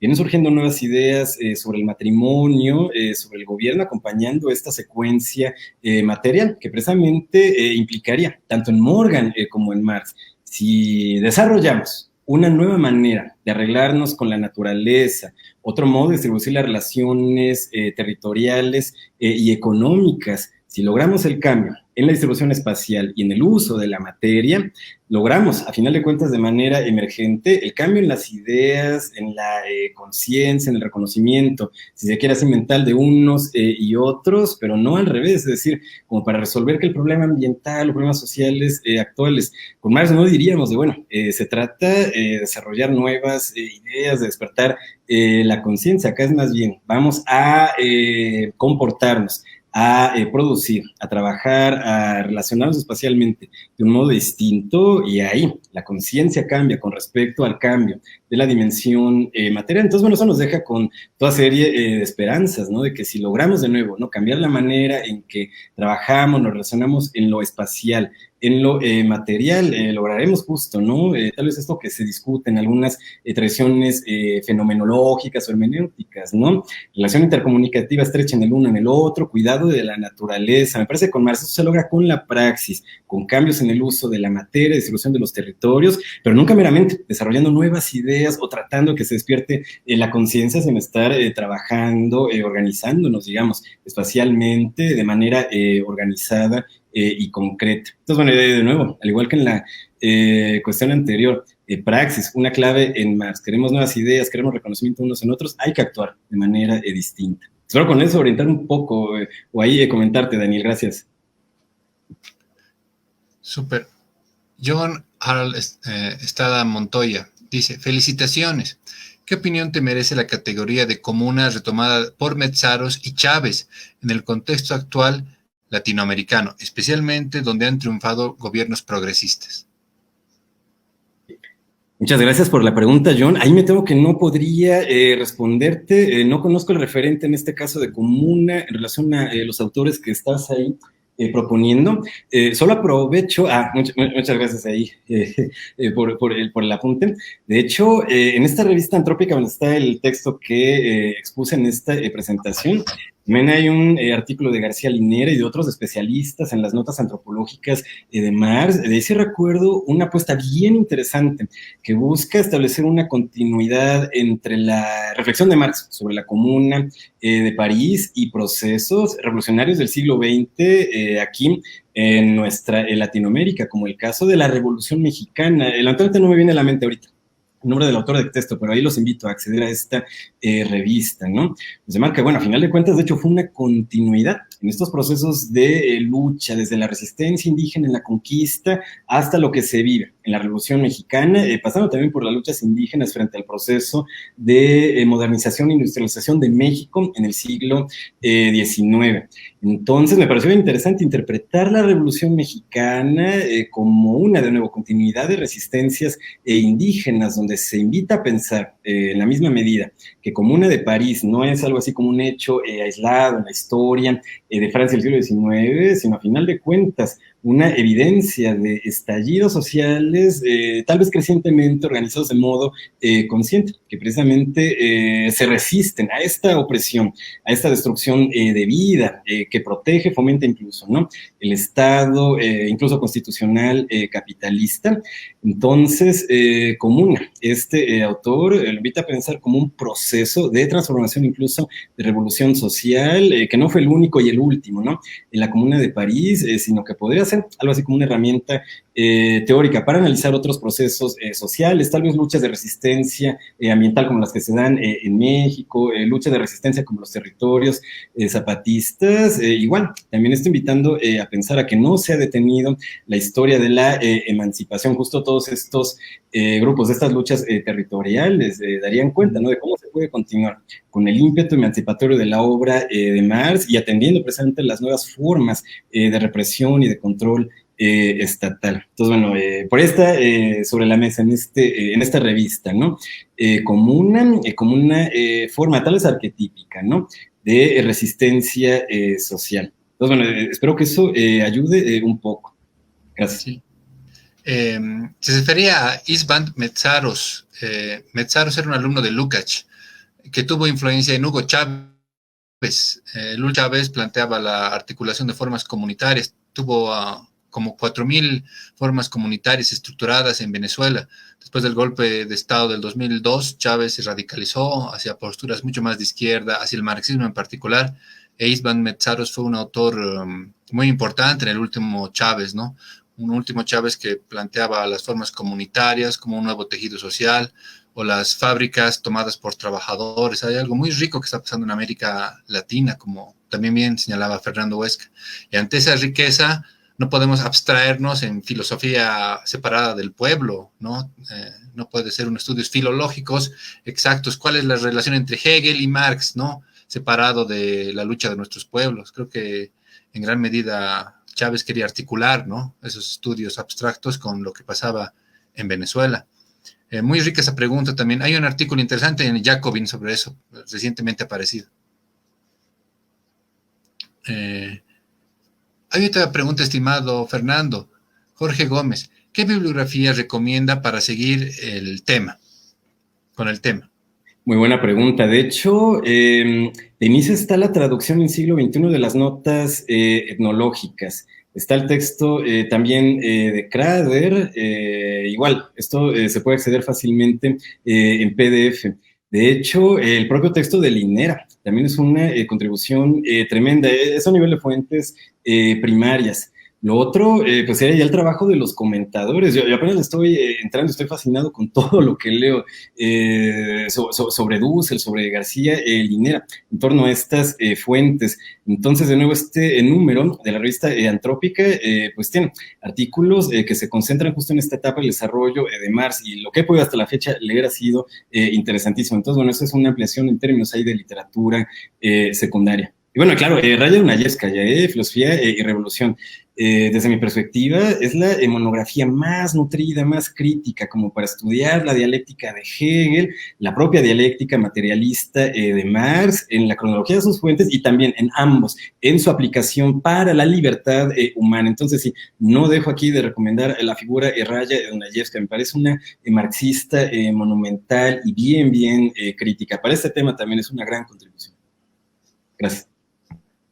Muy bien, pasamos a la última pregunta del día de hoy. Muchas gracias a las personas que han participado con nosotros. Ricardo Carvajal Medina, ¿cuáles serían los elementos a caracterizar para estudiar desde el marxismo a las sociedades mesoamericanas?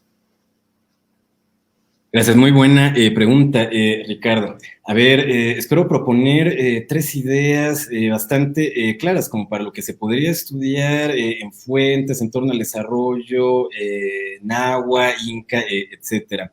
1, formas de propiedad. De qué manera se da la relación con la tierra, cómo se distribuye a final de cuentas el producto del trabajo, ¿no? De hecho, como en el apunte de Marx, a qué rituales se destinan los productos de tal barrio, de tal región del territorio. De hecho, incluso encontré en estos textos que están en la revista Antrópica algún apunte de que Marx conoció la forma calpuli de organización en Tenochtitlán. En general es una manera de organización territorial propia de los territorios mesoamericanos, sobre todo los territorios náhuatl. Entonces, en el momento que te da alcance las fuentes, evidenciar cuáles eran o cómo se llamaban los 4 calpuli o barrios, esa sería como una idea, de hecho, también de continuidad acá en Latinoamérica, ¿no? Bueno, un barrio no es como un lugar neutro de hierro, concreto, circulación de mercancías, sino, bueno, por lo menos acá en México decimos barrio, pues es un lugar donde hay carnavales, donde conoces a la gente donde vives, se reúnen a beber, a convivir juntos, es decir, en un barrio hay una relación comunitaria viva, protección incluso, ¿no? Cuando hay problema en un miembro de la comunidad. Y bueno, decir, bueno, este tipo de forma comunitaria, antes era así, tenencia común de la tierra, eso después de la conquista pues ya se perdió, pero no, en el que te da alcance la fuente, decir cómo se llamaban, o si había o no estructura de calpuli o de barrios en Tenochtitlán o en tal territorio de Tlaxcala. Lo mismo en torno, en este caso, a las relaciones eróticas o matrimoniales. ¿Qué tipo de matrimonios hay entre los mazatecas, los maya, los náhuatl, ¿no? Igual también como para elaborar ideas presentes sobre la economía libidinal. De hecho, es interesante que en torno al imaginario Tezcatlipoca, y de hecho está implícito, por cierto, en lo que leí de Boturini, por esto de la Venus ímproba, parece que de alguna manera se asociaban rituales o que travesti o de homosexualidad a este Tezcatlipoca. Entonces, también como que vencer de, bueno, qué tipo de eros había en este pueblo, a lo mejor había formas no del todo heteronormadas, sino que había tal vez, o que poligamia o alguna cabida, ¿no? Para algún homoerotismo, ¿no? Como en el caso de los griegos. Y de hecho también implica, por cierto, evidenciar la relación entre la base económica y la superestructura a nivel festivales, carnavales, etcétera. Eso me parece lo hecho de manera bien interesante Boturini, ¿no? Hacer el mapeo de los rituales mexica a lo largo del calendario, un poco también guiñando, ¿no? De, bueno, de primavera, dioses agrarios, y así también correspondencia, por cierto, con otros pueblos. Entonces, bueno, De hecho, ahorita que lo estoy comentando en Boturini, ya se encuentra este tipo de desarrollo, ¿no? De correlacionar la base económica con la superestructura de mitos y de rituales. Entonces, bueno, los resultados son muy interesantes, encontrar modos de cultura que evidencian un dinamismo erótico mayor, una disposición, por ejemplo, como dice Marx, ¿no? A atender al valor de uso y no solamente a estar aumentando la base productiva. Entonces, formas de carnaval, formas de asociación erótica, formas de uso de la tierra, y agrego otra, por cierto, en la cual también entra ahí, en este caso sí, intensivamente Marx, ¿no? Precisamente formas de distribución de los puestos políticos. De ahí dice Marx, era un error en los conquistadores españoles atribuir la categoría rey a Moctezuma o a Cuauhtémoc. Ellos lo vieron con ojos europeos, estaban pensando en el rey de Castilla, y lo que había aquí era un jefe tribal, de alguna manera representando también una estructura gentilicia, donde todavía no hay clases sociales, sino que son de alguna manera los barrios, todavía, digamos, los territorios distribuidos de manera gentil, los que envían precisamente los que hacen ocupar, ¿no? Los puestos de gobierno. Entonces, bueno, eso también sería un aporte, en este caso en el enfoque materialista de Marx, ¿no? Dice, bueno, acá es confederación tribal, no es una monarquía de sucesión como en Europa. Entonces, bueno, partir también, en este caso, de los propios documentos regionales. Me parece que Marx fue brillante en quitarse los ojos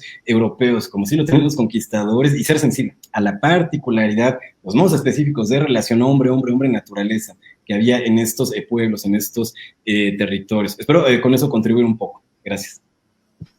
Muchas gracias, estimado Fernando. Muchas gracias a las personas que han participado el día de hoy en una muy rica charla desde varios puntos de vista, desde varias aristas, para comprender al último Marx, para comprender sus notas etnológicas y en particular para comprender las luchas del presente, que de eso se trata.